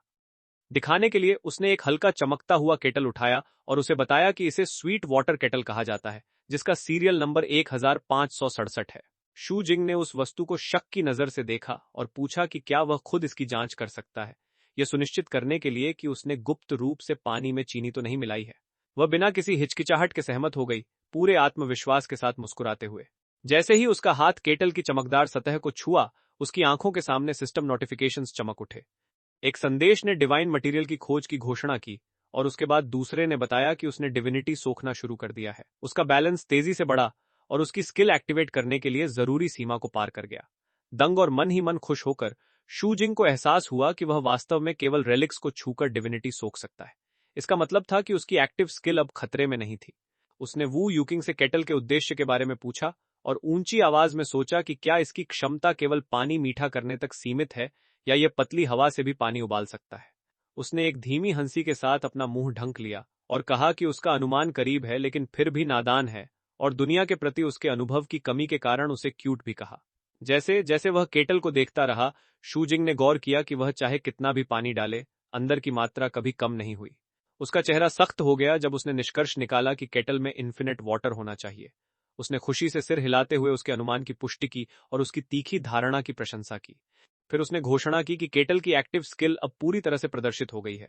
उसने कहा कि किंचेंग है, स्कूल के एक टॉप स्टूडेंट के रूप में उसे इसके परिणामों को समझना चाहिए। शू जिंग को एक झटका लगा जब उसे असलियत समझ आई। यह रेलिक लॉज ऑफ फिजिक्स की पूरी तरह अनदेखी करता था। यह अनिवार्य रूप से एक पेचुअल मोशन मशीन थी जो ब्रह्मांड को चलाने वाले बुनियादी नियमों को उलट सकती थी। उसके विचार तुरंत इनर सर्कल की रहस्यमयी इन्फिनिट इलेक्ट्रिसिटी की ओर चले गए, और क्या यह भी रेलिक्स से जुड़ी हो सकती है। लेकिन वू यू किंग ने जोर से चुटकी बजाई और उसे बीच में ही रोक दिया। उसने उसे ज्यादा न सोचने की सलाह दी। गॉड्स रेलिक्स का अस्तित्व ही एक ऐसी बेतुकी बात थी जिसे मानवता कभी दोबारा नहीं बना सकती थी। शू जिंग ने फिर पूछा कि वह उसे यह सब क्यों समझा रही है और वह इतनी मूल्यवान जानकारी प्रकट करने के लिए इतनी तैयार क्यों है। जवाब में उसने उसे Wu company for containment and research of gods relics का एक सुनहरा बिजनेस कार्ड थमाया। उसने उसे कॉकरोच मैन के खिलाफ उसकी लड़ाई की याद दिलाई, कैसे उसने एक साधारण मानव शरीर में रहने वाले भयानक राक्षस का सामना बिना डरे किया था। उसने कहा कि आध्यात्मिक स्तर पर वह पहले से ही अधिकांश लोगों से बहुत आगे निकल चुका है। अपनी सहज चाम के साथ मुस्कुराते हुए उसने उसे आधिकारिक तौर पर उनके संगठन में शामिल होने और रेलिक कंटेनमेंट नियंत्रण में काम करने के लिए आमंत्रित किया। शूजिंग ने बिल्कुल संकोच नहीं किया। उसने लगभग बड़ा चढ़ाकर दिखाए गए उत्साह के साथ उसका हाथ पकड़ लिया। उसका चेहरा गंभीरता से भरा था, हालांकि अंदर से वह खुशी से चिल्ला रहा था। उसने उससे उसे तुरंत स्वीकार करने की विनती की और उसके आदेशों के प्रति पूर्ण आज्ञाकारिता का वादा किया। उस पल में उसे यकीन हो गया था कि एक रेलिक कंटेनमेंट कंपनी में शामिल होना वह अंतिम वर्कप्लेस अपॉर्चुनिटी था जिसका वह इंतजार कर रहा था। एक ऐसा कार्यस्थल जहां वह किसी भी कीमत पर अंक अर्जित कर सकता था और मजबूत बन सकता था। जूजिंग का मानना था कि यह अवसर आखिरकार अनगिनत रेलिक्स को उसकी पहुंच के भीतर ला देगा, जो उसे अंततः अमीर बनाने के लिए काफी होंगे। उसने सोचा कि ये वस्तुएं डिविनिटी का एकमात्र ज्ञात स्रोत थीं और पर्याप्त मात्रा में इनके होने पर दुनिया में कोई भी उसके खिलाफ खड़ा नहीं हो पाएगा। ब्लॉन्ड वुमन ने टिप्पणी की कि वह किसी ऐसे व्यक्ति की तरह लग रहा है जिसने कभी वास्तव में दुनिया नहीं देखी, जो किसी भी चीज को लेकर बहुत एक्साइटेड हो जाता है। तुरंत बाद वह मुड़ी, अपने बैग में हाथ डाला और एक डॉक्यूमेंट निकाला जो उसने उसे थमा दिया। उसने समझाया कि यह एक एम्प्लॉयमेंट कॉन्ट्रैक्ट है और उससे इसे रिव्यू करने और कोई समस्या न होने पर साइन करने को कहा। जैसे ही शू जिंग ने शर्तों को पढ़ा, उसने गौर किया कि यह एक स्टैंडर्ड वर्क कॉन्ट्रैक्ट था जिसके साथ एक नॉन डिस्क्लोजर अग्रीमेंट भी जुड़ा था। हालांकि घटनाओं की स्थिति में कॉम्पनसेशन वाली एक क्लॉज उसे थोड़ी बेचैन करने वाली लगी। उसने सोचा कि क्या इस जॉब में काफी डेंजर शामिल है। महिला ने समझाया कि रेलिक्स को डी से लेकर ए तक 4 डेंजर लेवल्स में बांटा गया है। जब शू जिंग ने ए लेवल रेलिक्स के बारे में पूछा तो उसने जवाब दिया कि उन्हें सीधे गवर्नमेंट संभालती है। अभी भी सतर्क रहते हुए शू जिंग ने सवाल किया कि उसे मुश्किल से जानने के बावजूद उसने उसे ही क्यों चुना। उसे यकीन था कि कुछ तो गड़बड़ ऑफ है। एक रहस्यमयी मुस्कान के साथ ब्लॉन्ड महिला ने जवाब दिया कि वह एक महत्वपूर्ण डिटेल के बारे में गलत था। उसने खुलासा किया कि उसने रेलिक से संपर्क नहीं किया था, बल्कि रेलिक ने उससे संपर्क किया था। इस बात से उलझन में पड़कर शू जिंग ने पूछा कि उसका क्या मतलब है। महिला ने समझाया कि डिवाइन आइटम्स में एक हद तक अपनी इच्छा सेल्फ विल होती है। इस वजह से रेलिक्स सक्रिय रूप से उन लोगों की तलाश करते हैं जो उन्हें कुछ खास तरीकों से आकर्षित करते हैं। इंसानों के बीच एक विशेष प्रकार के लोग होते हैं जो स्वाभाविक रूप से इन चीजों को अपनी ओर खींचते हैं, और वह खुद को उनमें गिनती थी। फिर उसने एक गंभीर भाव के साथ सीधे जू जिंग की ओर इशारा किया और खुलासा किया कि उसका कॉन्स्टिट्यूशन भी उसके जैसा ही है। उसने आगे कहा कि वे जो सैलरी दे रहे थे वह उनकी ईमानदारी का प्रमाण है। जैसे ही शू जिंग ने पढ़ना जारी रखा, उसकी आंखें 200 की सैलरी फिगर पर जाकर टिकी। उस पल में वह आखिरकार समझ गया कि वे उसे रिक्रूट करने के लिए इतने उत्सुक क्यों थे। उसने अनइम्प्रेस्ड होने का नाटक किया, यह दावा करते हुए कि पैसा मायने नहीं रखता और उसकी असली दिलचस्पी खुद रेलिक्स में है, जबकि उसने बिना किसी हिचकिचाहट के कॉन्ट्रैक्ट साइन कर दिया। एक विनम्र मुस्कान के साथ उसने हस्ताक्षरित दस्तावेज उसे वापस थमा दिया और व्यक्त किया कि उसे उम्मीद है कि वह अब से उसका ख्याल रखेगी। महिला ने कॉन्ट्रैक्ट स्वीकार किया और कहा कि उनका कोऑपरेशन सहयोग उत्कृष्ट रहेगा। फिर उसने विदा ली और चली गई, जू जिंग को पीछे छोड़ते हुए जिसका भविष्य अब साइन था और उसका बटुआ अचानक रिकवरी के बहुत करीब महसूस हो रहा था। प्रोटैगनिस्ट ने विचार किया कि दोजो और नई जॉब को संतुलित करने से स्कूल के लिए कोई जगह नहीं बचेगी। उसने फैसला किया कि अटेंडेंस अब एक क्रिएटिव कॉन्सेप्ट बन जाएगी और अपने एक दोस्त को मैसेज भेजकर स्कूल को सूचित करने को कहा कि वह एक भयानक बीमारी के कारण बिस्तर पर पड़ा है। जू जिंग ने फिर सोचा कि उसकी सबसे बड़ी प्राथमिकता अपनी ताकत बढ़ाना है, क्योंकि यही एकमात्र तरीका था जिससे उसके जीवित घर लौटने का असली मौका होता। उस निर्णय के साथ उसने अपने नए हासिल किए गए एक्टिव स्किल का परीक्षण करने का फैसला किया और अपने सिस्टम को बुलाया। इंटरफेस ने तुरंत दिखाया कि स्किल एक्टिवेशन के लिए उपलब्ध है और उसने बिना किसी हिचकिचाहट के कंफर्म किया। कई एनहांसमेंट ऑप्शंस सामने आए और उसे जल्दी ही एहसास हुआ कि यह स्किल उसे किसी एक एट्रीब्यूट को दोगुना करने की अनुमति देती है। उसने डिफेंस को खारिज कर दिया क्योंकि रिसरेक्शन आर्मा उस कमजोरी को कवर करता था, और रॉ स्ट्रेंथ को अनदेखा कर दिया क्योंकि उसका वर्तमान ध्यान कहीं और था। थोड़े विचार के बाद उसने मूवमेंट स्पीड को चुना, यह देखने के लिए उत्सुक कि यह स्किल उसकी सीमाओं को कितनी दूर तक धकेल सकती है। प्रभाव को सटीक रूप से मापने के लिए उसने लगभग 100 मीटर दूर एक लैंप पोस्ट पर अपनी नजर गड़ाई और दौड़ने के लिए तैयार हो गया। एक बेसलाइन स्थापित करने के लिए वह पूरी स्पीड से सड़क पर दौड़ पड़ा। स्टॉपवॉच किसी भी सामान्य मानक के हिसाब से एक प्रभावशाली समय पर रुकी। उसने परिणाम को स्वीकार्य माना और शांति से वापसी की दौड़ के लिए तैयार हुआ। इस बार उसने एक स्टार्टिंग स्टैंस ली, अपना ध्यान केंद्रित किया और ट्विन लाइफ एक्टिवेट किया। एक गोल्डन ग्लो ने उसके शरीर को घेर लिया और जिस पल वह हिला, वह भयानक ताकत के साथ आगे बढ़ा। उसकी आकृति सोने की एक लकीर में बदल गई, जो हवा को चीरते हुए मुश्किल से पहचानी जा रही थी। जब उसने परिणाम चेक किया तो उसके सामने जो नंबर था वह पिछले परिणाम का ठीक आधा था। इस एहसास ने उसे दंग कर दिया। शूजिंग ने सोचा कि एक स्प्रिंट में सुधार करना अपेक्षाकृत सरल है, जो ट्रेनिंग में अनुशासन के साथ हासिल किया जा सकता है। हालांकि उस बिंदु से आगे बढ़ना अत्यधिक प्रयास, दुर्लभ प्रतिभा और विशाल संसाधनों की मांग करता है। वह समझ गया कि क्लोज क्वार्टर्स कॉम्बैट में, जहां एक छोटी सी गलती का मतलब मौत हो सकती है, यह स्किल विनाशकारी थी। ऐसी एक्सेलरेशन के साथ दुश्मन के पास रिएक्ट करने का कोई मौका नहीं होगा। वह ऐसी मूवमेंट का अनुमान लगा सकता था जो तर्क और अंतर्ज्ञान के खिलाफ हो। उसने निष्कर्ष निकाला कि इस लाभ के साथ पहला प्रहार केवल निर्णायक नहीं बल्कि अंतिम होगा। उसके चेहरे पर एक गर्व भरी मुस्कान फैल गई, क्योंकि उसने स्वीकार किया कि यह वास्तव में एक डिवाइन एबिलिटी थी जो पारंपरिक नियमों को अनदेखा करती थी और भौतिक सीमाओं पर हंसती थी। ऊर्जा से भरा हुआ और जब तक शरीर गर्म है तब तक इस मोमेंटम को बर्बाद न करने की इच्छा के साथ जू जिंग ने इस स्किल सेट को कई बार और एक्टिवेट करने का फैसला किया, पूरी तरह से इसे तब तक धकेलने के इरादे से जब तक कि सिस्टम या उसके पैर जवाब न दे दें। उसकी उत्तेजना जल्दी ही गायब हो गई जब उसने देखा कि स्किल कूलडाउन पर थी। उसे तुरंत झुंझलाहट हुई और उसने अपनी शिकायतें सिस्टम पर निर्देशित की। एक संक्षिप्त गणना के बाद उसे एहसास हुआ कि एक्टिवेशन के बाद मुश्किल से कुछ ही पल बीते थे, जिसका अर्थ था कि इस स्किल का उपयोग उसकी उम्मीद से कहीं अधिक सावधानी से करना होगा। सिस्टम इंटरफेस ने दिखाया कि स्किल वर्तमान में अनुपलब्ध है और यह कब तैयार होगी इसका कोई संकेत नहीं था। परीक्षण के लिए कुछ भी न बचने पर उसने वास्तविकता को स्वीकार किया और फैसला किया कि सबसे समझदारी भरा कदम घर जाकर आराम करना है। जब वह उस रात पहुंचा तो उसका पूरा शरीर थकान से टूट रहा था। वह केवल एक हॉट शावर और बिस्तर पर गिरने के बारे में सोच पा रहा था। जैसे ही वह लड़खड़ाते हुए आगे बढ़ा, अगले दिन की दोजो ट्रेनिंग का विचार उसके मन में आया, लेकिन अत्यधिक थकान ने उसे घेर लिया। जू जेंग हॉलवे में ही बेहोश हो गया, प्रवेश द्वार से आगे कभी नहीं बढ़ पाया। कुछ समय बाद वह ठीक उसी स्थान पर जागा। दिशाहीन और इस बात से अनिश्चित कि वह वहां कैसे पहुंचा, उसने अपने फोन के लिए हाथ बढ़ाया और समय देखकर जम गया। पहले ही सुबह हो चुकी थी।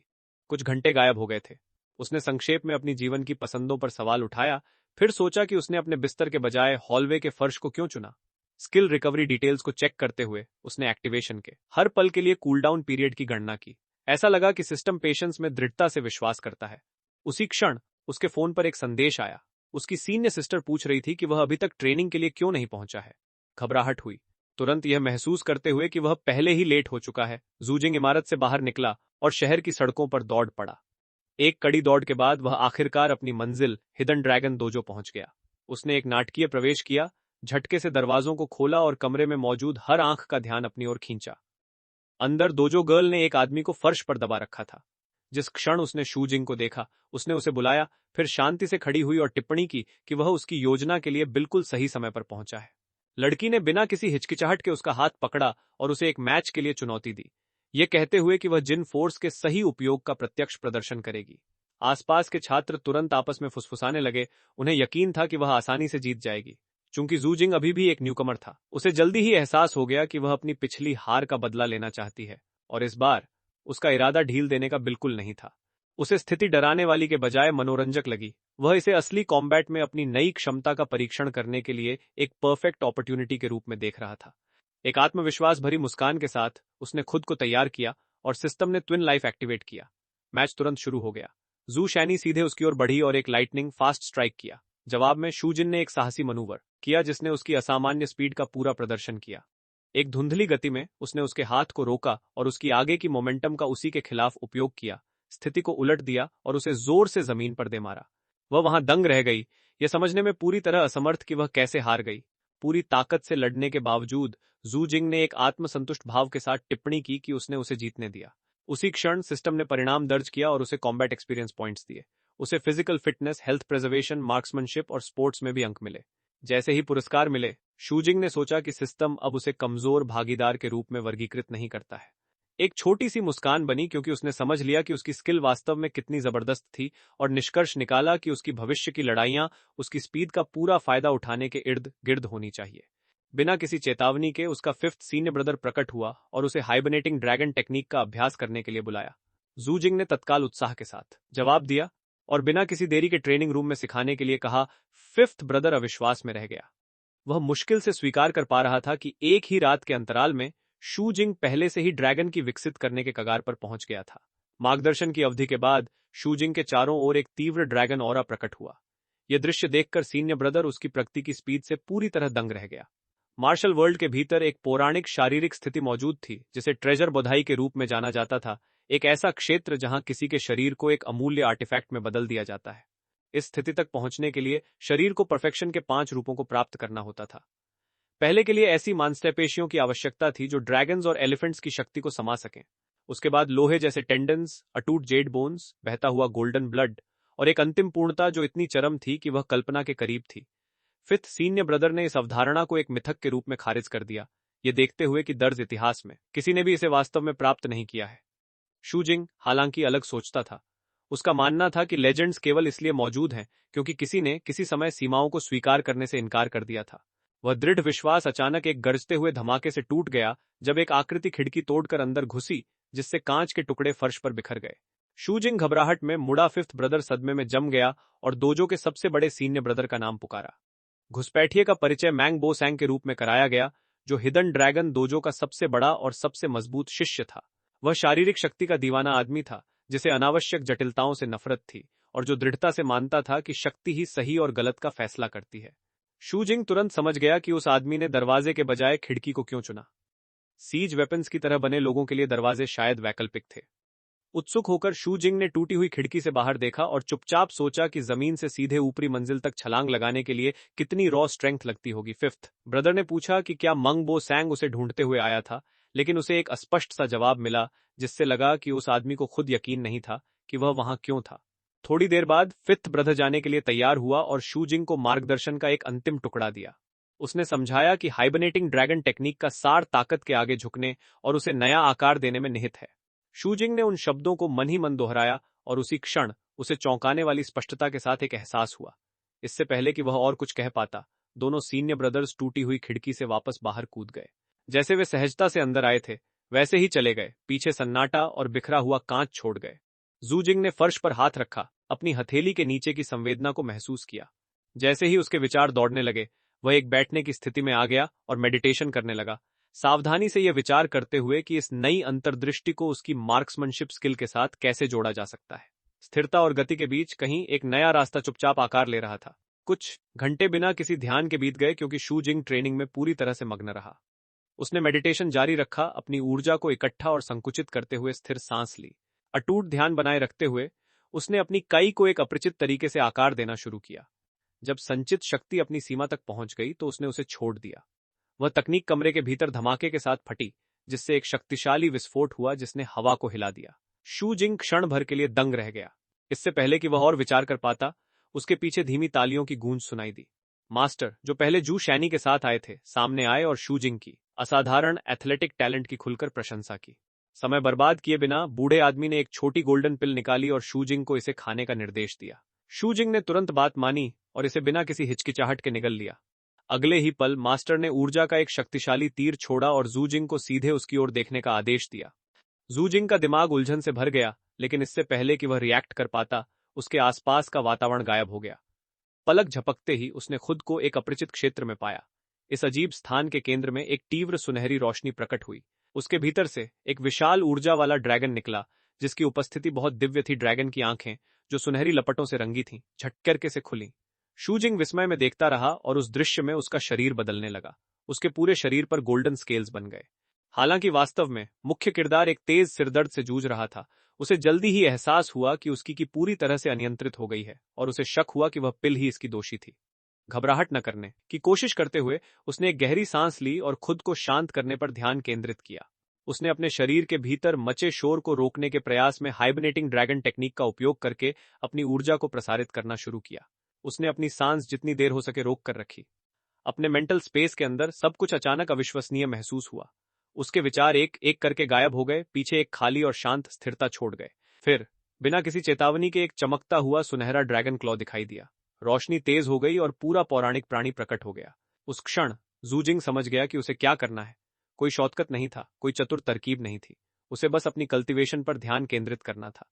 जैसे ही उसने ऐसा किया, विशाल सुनहरा ड्रैगन उसके चारों ओर लिपट गया। सुनहरी ऊर्जा ने सब कुछ भर दिया। उसकी आंखों का रंग बदल गया क्योंकि सिस्टम ने विजुअलाइजेशन लेवल 1 एक्टिवेट कर दिया। एक संक्षिप्त क्षण के बाद उसकी आंखें वापस सामान्य हो गईं और यह स्पष्ट हो गया कि उसने कुछ महत्वपूर्ण समझ लिया है। जब शू जिंग वास्तविकता में लौटा तो वह स्पष्ट रूप से उलझन में था। मास्टर ने समझाया कि उसकी की लगभग पूरी तरह पटरी से उतर गई थी।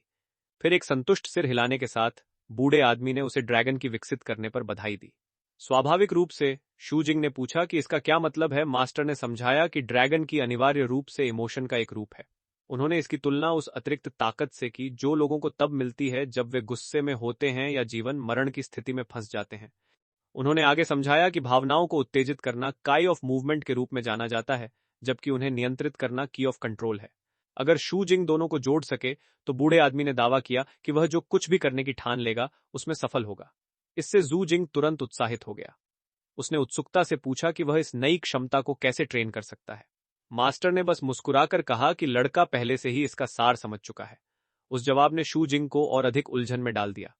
जैसे ही उसने बूढ़े आदमी के शब्दों के बारे में सोचा, उसे मेडिटेशन के दौरान अनुभव की गई ध्यान मुक्त स्थिति याद आई। अचानक सब कुछ समझ में आ गया। उसके दिमाग में एक लाइट बल्ब जल उठा। उस एहसास के साथ कुछ और भी चौंकाने वाला हुआ। जू जिंग को अपने पिछले जीवन की हर चीज याद आ गई, यहां तक कि गणित की पुरानी समस्याएं भी अब हंसी में उड़ाने लायक आसान लग रही थीं। उसे एहसास हुआ कि वह स्मार्ट हो गया है। हालांकि मास्टर ने शांति से उसे याद दिलाया कि यह तो बस शुरुआत है। इसके अलावा साधारण चीजें अब उसकी भावनाओं को उत्तेजित नहीं करती थीं और उसकी इमेजिनेशन बहुत अधिक शक्तिशाली हो गई थी। अब वह एक विशाल ड्रैगन की कल्पना पूरी बारीकी से कर सकता था। जू जिंग ने सोचा कि क्या यही विजुअलाइजेशन एबिलिटी का असली सार है। मास्टर ने इस चर्चा को पूरी तरह से खारिज कर दिया, ये कहते हुए कि बातें करना बेकार है। इसके बजाय उन्होंने चिंग ई को बुलाया और उसे शू जिंग से लड़ने के लिए कहा। लड़की ने तुरंत अपना स्नैक रिकॉर्ड समय में खत्म किया, उसे बिना किसी शर्म के खा लिया। बूढ़े आदमी ने टिप्पणी की कि उसका कंट्रोल ऑफ मूवमेंट बेजोड़ है। और बस ऐसे ही चीजें बढ़ गईं।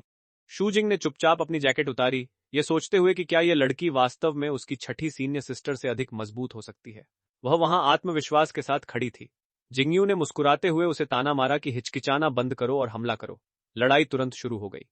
शू जिंग आगे बढ़ा, लेकिन इससे पहले कि वह कुछ कर पाता, जिंगयू ने पहले प्रहार किया। उसकी हथेली उसके सीने पर लगी, जिससे वह पीछे की ओर उड़ गया जैसे उसका कोई वजन ही न हो। किनारे से मास्टर एक संतुष्ट मुस्कान के साथ देख रहे थे। शू जिंग उसकी ताकत से दंग रह गया। वह सोचने पर मजबूर हो गया कि क्या वह उसके खुद के गोल्डन फिंगर से भी ज्यादा मजबूत है। इस बीच किंगयू ने सहजता से अपने हाथ झाड़े। वह आत्मविश्वास से भरी थी। लेकिन शू जिंग का काम अभी खत्म नहीं हुआ था। वह फिर से खड़ा हुआ।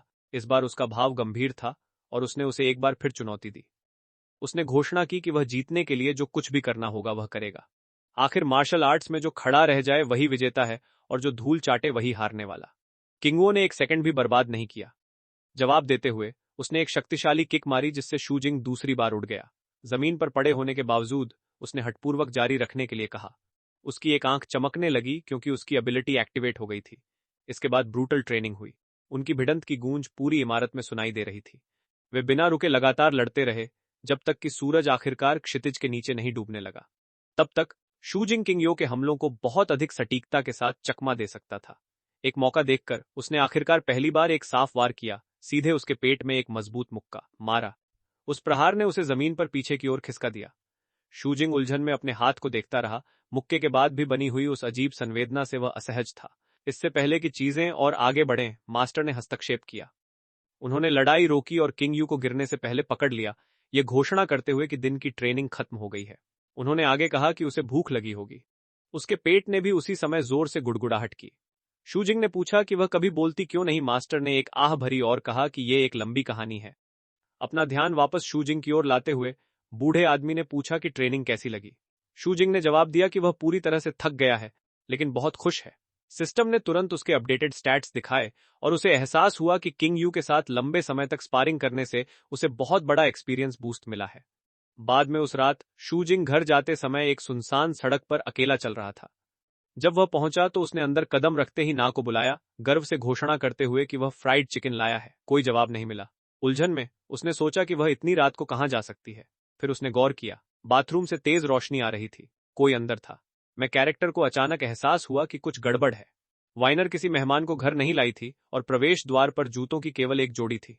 इसका मतलब था कि जो कोई भी अंदर था वह वही थी। उसके मन में एक बुरा विचार आया। क्या होगा अगर उसे किसी ने बाथरूम में बंद कर दिया हो? आखिर उसके दुश्मन थे। एक और सेकंड बर्बाद किए बिना वह बाथरूम की ओर भागा, उसका नाम पुकारते हुए और अंदर घुस गया। उसने जो देखा उसने उसे पूरी तरह से हैरान कर दिया। बिल्ली शांति से नहा रही थी। जैसे ही उसने उसे देखा वह चिल्लाई, उसे न देखने के लिए चिल्लाई। घबराकर वह तुरंत मुड़ गया, लेकिन स्थिति और बिगड़ने से पहले उसने उसके हाथ पकड़े और उसे तत्काल बताया कि अगर वे समय बर्बाद करते रहे तो फ्राइड चिकन ठंडा हो जाएगा। जैसे ही उसने फ्राइड चिकन शब्द सुना, उसकी आंखें विस्मय से फैल गईं। थोड़ी देर बाद किसी तरह बिल्ली और प्रोटैगनिस्ट एक अजीब तरह से आरामदायक स्नान साझा कर रहे थे, जिसमें वह उसके ऊपर आराम कर रही थी। अचानक सिस्टम ने उसे अलर्ट किया कि किसी ने उसके प्रति भारी मात्रा में फेवरेबिलिटी पैदा की है। साथ ही बिल्ली की पूंछ पर मौजूद सुनहरी अंगूठी तेजी से चमकने लगी। जैसे ही उसने अपना हाथ उसके सीने पर रखा, उसका पूरा शरीर चमक उठा, जिससे उसे अपनी आंखें बंद करनी पड़ी। जब उसने आंखें खोली तो उस पर रखा हाथ अब बिल्ली का पंजा नहीं था, वह एक इंसानी लड़की का हाथ था। जैसे ही उसने पूरी तरह से अपनी आंखें खोली, वह सदमे में जम गया। उसके असली रूप को देखकर दंग होकर उसने पूछा कि वह इंसान में कैसे बदल गई। वह तुरंत घबरा गई और अपना चेहरा छिपाने के लिए अपनी पूंछ का इस्तेमाल किया, उसे न देखने के लिए चिल्लाई। उसी समय उसने घबराहट में अपने हाथों से अपने सीने को ढंक लिया। उसने जल्दी से उससे शांत होने को कहा, यह कहते हुए कि उसने कुछ नहीं देखा। उसका चेहरा एकदम ब्राइट रेड हो गया और उसने पूछा कि क्या वह सीरियस है। बिस्तर पर सीधा बैठने की कोशिश करते हुए उसने कसम खाई कि वह झूठ नहीं बोल रहा है। फिर भी उसने सुझाव दिया कि वे पहले उठें और बाद में बात करें। तभी उसे अचानक कुछ एक्सीडेंटल और बहुत एम्बैरसिंग महसूस हुआ, जिससे उसके पूरे शरीर में एक शॉक दौड़ गया। वह खुद को संभालने की डेस्परेट कोशिश करने लगी। जो कुछ भी हो रहा था उससे वह पूरी तरह फ्लस्टर्ड थी। जब उसने पूछा कि क्या हुआ तो उसने तुरंत इसे टाल दिया और कहा कि कुछ नहीं है, जबकि मन ही मन वह सोच रही थी कि वह इस तरह के मौके पर अचानक वापस ट्रांसफॉर्म कैसे हो गई। मैन कैरेक्टर ने एक पल के लिए सोचा और सुझाव दिया कि शायद उन्होंने अनजाने में गॉड रेलिक की ट्रांसफॉर्मेशन कंडीशन को ट्रिगर कर दिया है। यह सुनकर उसने अविश्वास में उसके शब्द दोहराए। फिर उसे याद आया, उसने उसके प्रति थोड़ी फेवरेबिलिटी पैदा की थी, साथ ही फ्राइड चिकन भी था, और फिर वह इंसान बन गई। वह यह सोचने पर मजबूर हो गई कि यह किस तरह की रिडिकुलस ट्रिगर कंडीशन थी। जैसे ही उसने अपने कैट ईयर्स, नुकीले केनाइन्स और पूंछ को देखा, उसने शिकायत की कि रेलिक के भगवान ने भी जरूर कुछ गड़बड़ की है। उसका चेहरा गंभीर हो गया और उसने उससे दृढ़ता से कहा कि वह कोई गलत फहमी न पाले। यह सिर्फ एक एक्सीडेंट था और कुछ नहीं। अचानक उसे एक और स्पर्श टच महसूस हुआ। जब उसे एहसास हुआ कि वह क्या था तो उसका चेहरा ब्राइट रेड हो गया। उसने उस पर आरोप लगाया और जानना चाहा कि उसकी ऐसा कुछ करने की हिम्मत कैसे हुई। मैन कैरेक्टर घबरा गया। वह तुरंत समझ गया कि उसका क्या मतलब था। उसने जल्दी से समझाया कि यह ऐसी चीज नहीं थी जिसे वह कंट्रोल कर सके। हालांकि उसने बहुत गंभीरता से कहा कि अगर वह जल्द ही उसके ऊपर से नहीं हटी तो जिसे वह कंट्रोल नहीं कर सकता, वह शायद वहीं नहीं रुकेगा। वह तुरंत चिढ़कर बोली कि उसने यह बात पहले क्यों नहीं कही। वहां से हटने का फैसला करते हुए उसने उसे अपनी आंखें न खोलने की चेतावनी दी। वह तुरंत मान गया। उसके चेहरे पर घबराहट साफ दिख रही थी।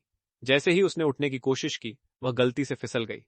इस बार वह ठीक से गिरी और परिणाम बहुत बुरा था। मैन कैरेक्टर पूरी तरह से जम गया। उसने घबराहट में उसका नाम पुकारा और पूछा कि उसने क्या किया है। उसकी आंखों में आंसू भर आए और वह हकलाते हुए बोली कि उसका इरादा ऐसा नहीं था।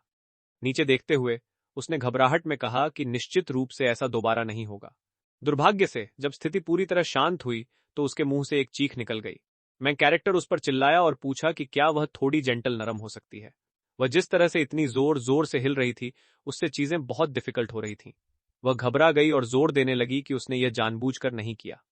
उसने जवाब दिया कि वह जानता है, लेकिन जब तक वह खुद को रोक सकता है, उसे जल्दी करनी चाहिए और बाहर निकलना चाहिए। एक सख्त, लगभग हीरोइक एक्सप्रेशन के साथ उसने उसे चेतावनी दी कि वरना वह शायद बाहर निकल ही नहीं पाएगी। बस फिर क्या था, ये शब्द सुनते ही वह पूरी स्पीड से बाथरूम से बाहर भागी और पीछे से दरवाजा जोर से बंद कर दिया। जैसे ही उसने दरवाजा बंद होने की आवाज सुनी, उसने अपनी आंखें खोली और राहत की एक गहरी सांस ली। कम से कम वह उस रात पिता तो नहीं बना था। कुछ देर बाद वह आखिरकार बाथरूम से बाहर निकला। उसे फिर से देखकर उसने हैरानी से पूछा कि वह वापस बिल्ली में क्यों बदल गई है। उसने स्वीकार किया कि उसे भी नहीं पता। शांत होने के बाद वह अपने कैट फॉर्म में वापस आ गई थी और अब वह इंसान में ट्रांसफॉर्म नहीं हो पा रही थी। उसने उसके बालों को छूने के लिए हाथ बढ़ाया, लेकिन वह तुरंत दूर हट गई, जिससे वह हैरान रह गया। उसे जल्दी ही समझ आ गया कि यह सही भी है। अभी जो कुछ भी हुआ था, उसके बाद यह स्वाभाविक ही था कि वह नहीं चाहेगी कि वह उसे छुए। फिर उसने उसे बताया कि वह हाल ही में गॉड रेलिक्स के बारे में जानने वाले किसी व्यक्ति से मिला है। उसने उसे ढूंढने और इस विशेष स्थिति के बारे में पूछने की योजना बनाई। शायद वह उसे फिर से इंसान बनने में मदद कर सके। इस विचार ने तुरंत उसकी दिलचस्पी जगा दी, क्योंकि उसने कल्पना की कि वह एक और बार बदल पाएगी और फिर से ऐसा कोई मिरेकुलस चमत्कारी काम कर पाएगी। उसका चेहरा लाल हो गया। वह अचानक जोर से हंसने लगी और सीधे उसकी ओर देखने लगी। इस बीच मैं कैरेक्टर केवल आह भर सका। जैसे ही सुबह हुई, सूरज की रोशनी घर में आने लगी। मैन कैरेक्टर धीरे धीरे जागा और तभी उसकी आंखों के सामने सिस्टम पैनल दिखाई दिया। इसने उसे सूचित किया कि उसकी हेल्थ प्रिजर्वेशन अब लेवल 3 पर अपग्रेड हो गई है। यह देखकर वह संतुष्टि से मुस्कुराया। सिर घुमाते ही उसने देखा कि बिल्ली उसके पास शांति से सो रही है। उसे न जगाने की सावधानी के साथ उठते हुए उसने अंगड़ाई ली। तभी उसका फोन वाइब्रेट हुआ। एक मैसेज आया था। यह उसी लड़की का था जिससे वह पहले मिला था। उसने उसे बताया कि काम इंतजार कर रहा है और उसे जल्दी आना होगा। जैसे ही उसने इसे पढ़ा, उसके चेहरे पर चमक आ गई। आखिरकार काम आ ही गया। मैसेज का पीछा करते हुए जू जिंग चिंग चिंग लाइब्रेरी पहुंचा, जो उसकी नई जॉब की लोकेशन थी। उसने उलझन में इधर उधर देखा। वू यूकिंग ने उसे यहां बुलाया था, फिर भी वह कहीं नहीं दिख रही थी। अभी वह सोच ही रहा था कि कहीं उसके साथ कोई प्रैंक तो नहीं हुआ है। तभी उसने देखा कि चश्मा पहने एक युवती लाइब्रेरी के पीछे एक टेबल पर शांति से बैठी है। एक पल के लिए जूजिंग बस उसे घूरता रहा। फिर उसे एहसास हुआ, वह महिला वू यूकिंग ही थी, वही व्यक्ति जिसने उसे बुलाया था। उसने उसकी नजर को भांप लिया और धीरे से अपना चश्मा उतारने से पहले एक हल्की मुस्कान दी। चश्मे के बिना उसने शांति से उसकी तारीफ की और कहा कि उसकी कॉन्शियसनेस इंटेंसिटी असामान्य रूप से अधिक है। जूजिंग की आंखें चमक उठीं और वह इस तारीफ पर थोड़ा फ्लस्टर्ड हो गया। उसे इसकी उम्मीद नहीं थी। दूसरी ओर वू यूकिंग को इस बात पर आश्चर्य हुआ कि उसने उसे इतनी जल्दी पहचान लिया, जबकि उसकी रेलिक अभी भी उसकी उपस्थिति को छिपा रही थी। इस एहसास पर उसके गाल थोड़े लाल हो गए और उसने उसे एक हल्की मुस्कान दी। उसने हल्की सी खांसी की, साफ तौर पर अपनी शर्मिंदगी छिपाने की कोशिश करते हुए। शूजिंग को भी ऑकवर्ड महसूस हुआ और उसने दूसरी ओर देखने का नाटक किया, जैसे कि पास की किताबों की अलमारी अचानक बहुत दिलचस्प हो गई हो। फिर उसने उसे चश्मा दिखाया और समझाया कि यह एक ऐसी रेलिक है जिसे पहनने वाले की उपस्थिति को सप्रेस के लिए बनाया गया है। जैसे ही शूजिंग ने उसे पकड़ा, एक सिस्टम नोटिफिकेशन आया जिसने उस वस्तु के भीतर मौजूद डिविनिटी दिव्यता को सोख लिया। वू यूकिंग ने आगे कहा कि एक बार चश्मा हटा देने के बाद दबाई गई उपस्थिति बहुत जोर से वापस आती है, जिससे पहनने वाला बहुत अधिक ध्यान खींचने वाला और अट्रैक्टिव बन जाता है। यह सुनकर जू जिंग ने आखिरकार राहत महसूस की। कम से कम वह अचानक कोई अजीब आदमी नहीं बन गया था। यह सब उस चश्मे का कमाल था। खुद को संभालते हुए उसने उस काम के बारे में पूछा जिसका जिक्र उसने पहले मैसेज में किया था। वू यूकिंग ने उसे एक डॉक्यूमेंट थमाया और समझाया कि यह एक बहुत ही असामान्य रैंक सी कंटेनमेंट मिशन है। टारगेट एक डिवाइन रेलिक है जिसे क्राउन ऑफ ग्लोरी कहा जाता है। यह एक ऐसी चीज है जो प्राइमल डिजायर्स को बढ़ा देती है। उसने खुलासा किया कि इसकी वर्तमान यूजर लू हाइंग नाम की एक महिला है, जो पास में कोई भी हैंडसम आदमी दिखने पर पूरी तरह से अपना आपा खो देती है। यह सुनकर जू जिंग ने शांति से चश्मा वापस पहन लिया। उस पल उसे एक महत्वपूर्ण बात समझ आई। ये चीजें तो जैसे उसके लिए ही बनी थीं। वू यू किंग ने शू जिंग के रूप की तारीफ की और समझाया कि जिस पल वह चश्मा हटाएगा, वह अनिवार्य रूप से लू हाइंग की इच्छाओं को ओवरलोड कर देगा। वह रिएक्शन उसे क्राउन हटाने का एक परफेक्ट ओपनिंग देगा, और यही कारण है कि यह कंटेनमेंट मिशन विशेष रूप से उसे ही सौंपा गया है। शू जिंग थोड़ा तनाव में आ गया जब उसे एहसास हुआ कि इस योजना में उसे बेट की तरह इस्तेमाल किया जा रहा है। फिर भी सोच विचार के बाद उसने फैसला किया कि यह काम वास्तव में परफेक्ट है। अगर सब कुछ ठीक रहा तो वह एक नहीं बल्कि 2 रेलिक्स से डिविनिटी इकट्ठा कर सकेगा। एक शरारती मुस्कान के साथ उसने मन ही मन कल्पना की कि अगर वह लंबे समय तक चश्मा पहने रहे तो वह किस तरह का मॉन्स्टर दानव बन जाएगा। उसने अपने दिमाग में एक नाटकीय पोज भी बनाया, खुद को आसमान की ऊंचाइयों पर खड़ा देखा। इस बीच वू यू किंग उसे उलझन में देख रही थी। उसे समझ नहीं आ रहा था कि वह क्या कर रहा है। वास्तविकता में वापस आते हुए जू जिंग ने पूछा कि क्या चश्मा उसका है। उसने जवाब दिया कि यह केवल उधार लिया गया है। इस खुलासे ने उसे हैरान कर दिया। उसे नहीं पता था कि उनके जैसी और भी कंटेनमेंट कंपनीज हैं। उसने हमेशा सोचा था कि उनका संगठन अपनी तरह का इकलौता है। वू यूकिंग ने उसे सही किया और समझाया कि हालांकि हर कंपनी थोड़ी विशेष है, लेकिन कोई भी वास्तव में अद्वितीय नहीं है। फिर उसने अपने काम की तुलना सड़कों की सफाई करने वालों से की। यह विवरण सुनकर शू जिंग को थोड़ा ऑकवर्ड महसूस हुआ। उसने आगे समझाया कि दुनिया भर में हजारों ज्ञात डिवाइन रेलिक्स बिखरी हुई हैं। एक रेलिक लगभग कुछ भी हो सकता है, किसी की हथेली में दिखने वाली सुनहरी चमक से लेकर एक युवती के हाथ में मौजूद साधारण प्याले तक। इस वजह से उनका काम स्वाभाविक रूप से खतरनाक है। एक रेलिक किसी भी समय कहीं भी प्रकट हो सकता है। शू जिंग ने पूछा कि क्या उनकी कंपनी की कोई ऑफिशियल पार्टनरशिप्स है।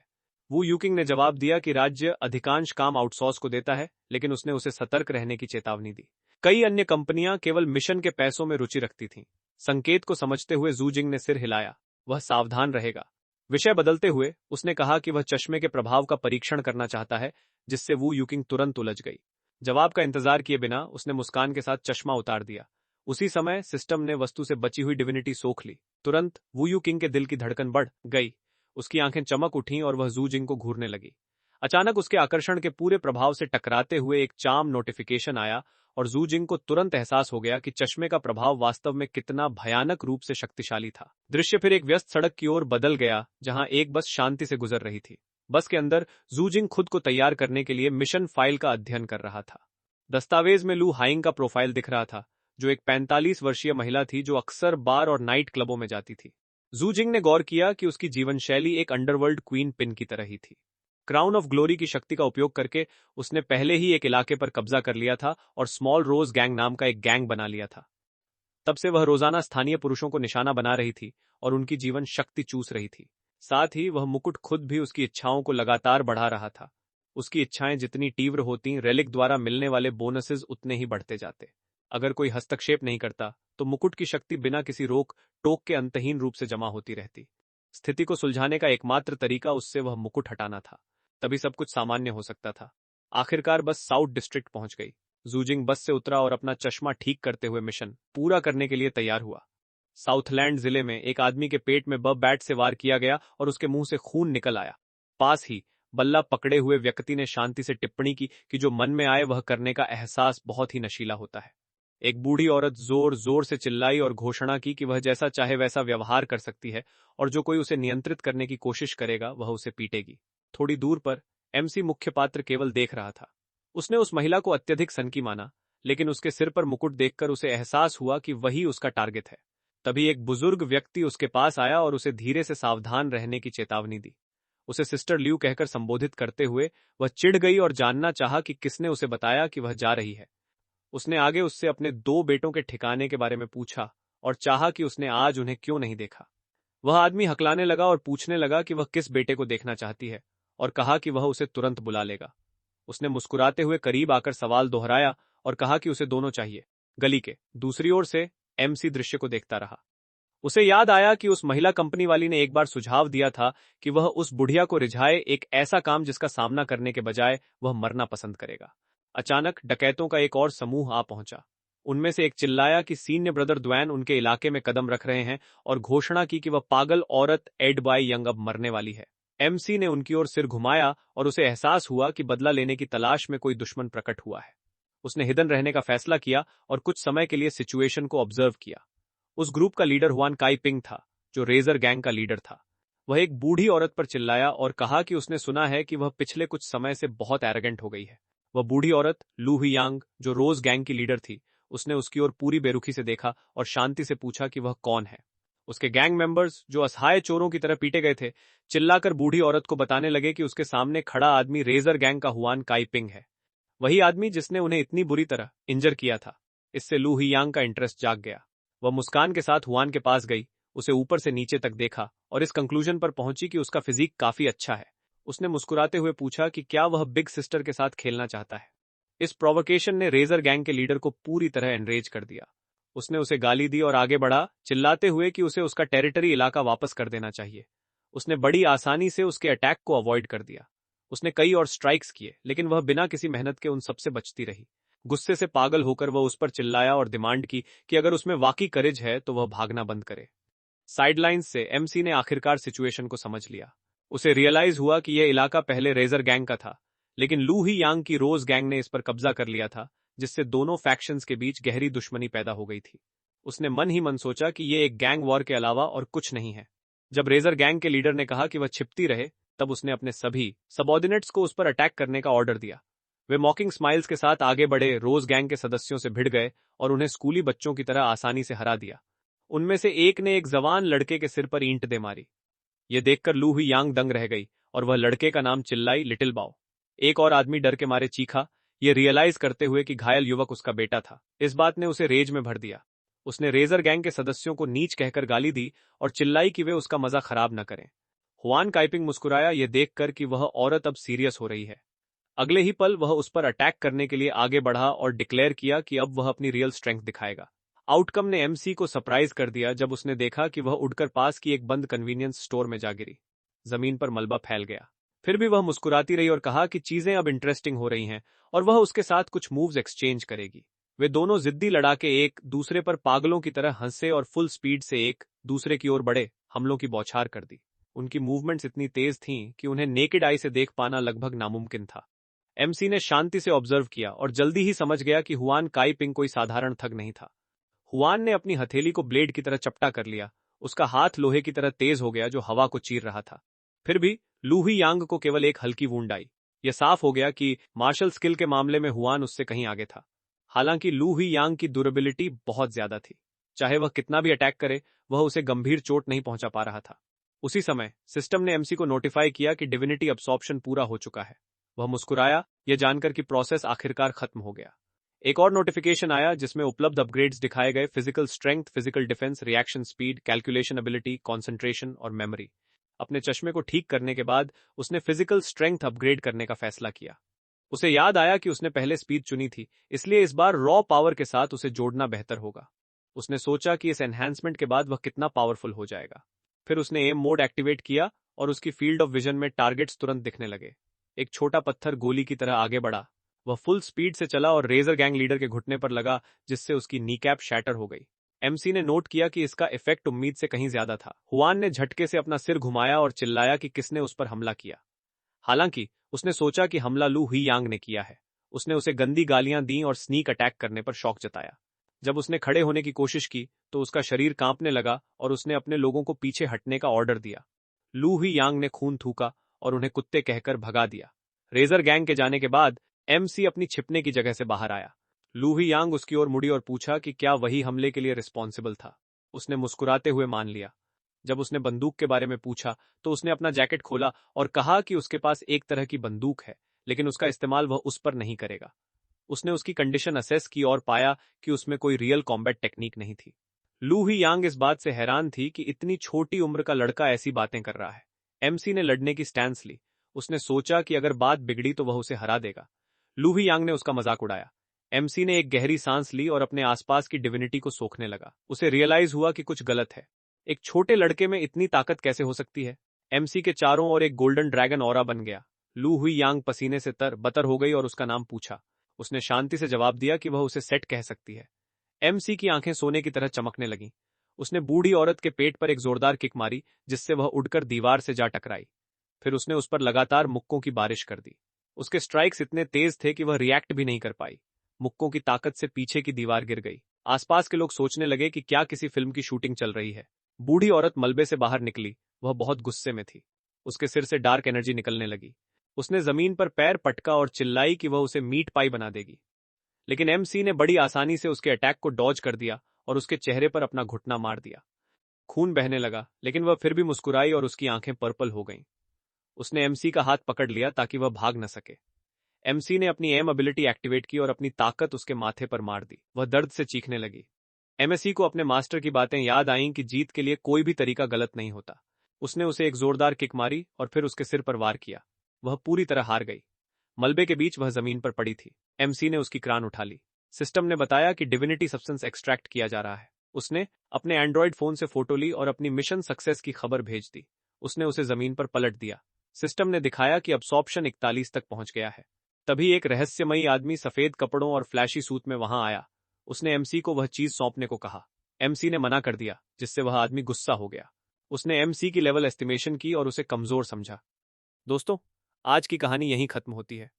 अगर आप अगला पार्ट देखना चाहते हैं तो चैनल को सब्सक्राइब करना ना भूलें। कृपया इस वीडियो का हाइप करें। कमेंट में हमें ज़रूर बताएं कि इस कहानी का सबसे मज़ेदार हिस्सा आपको कौन सा लगा।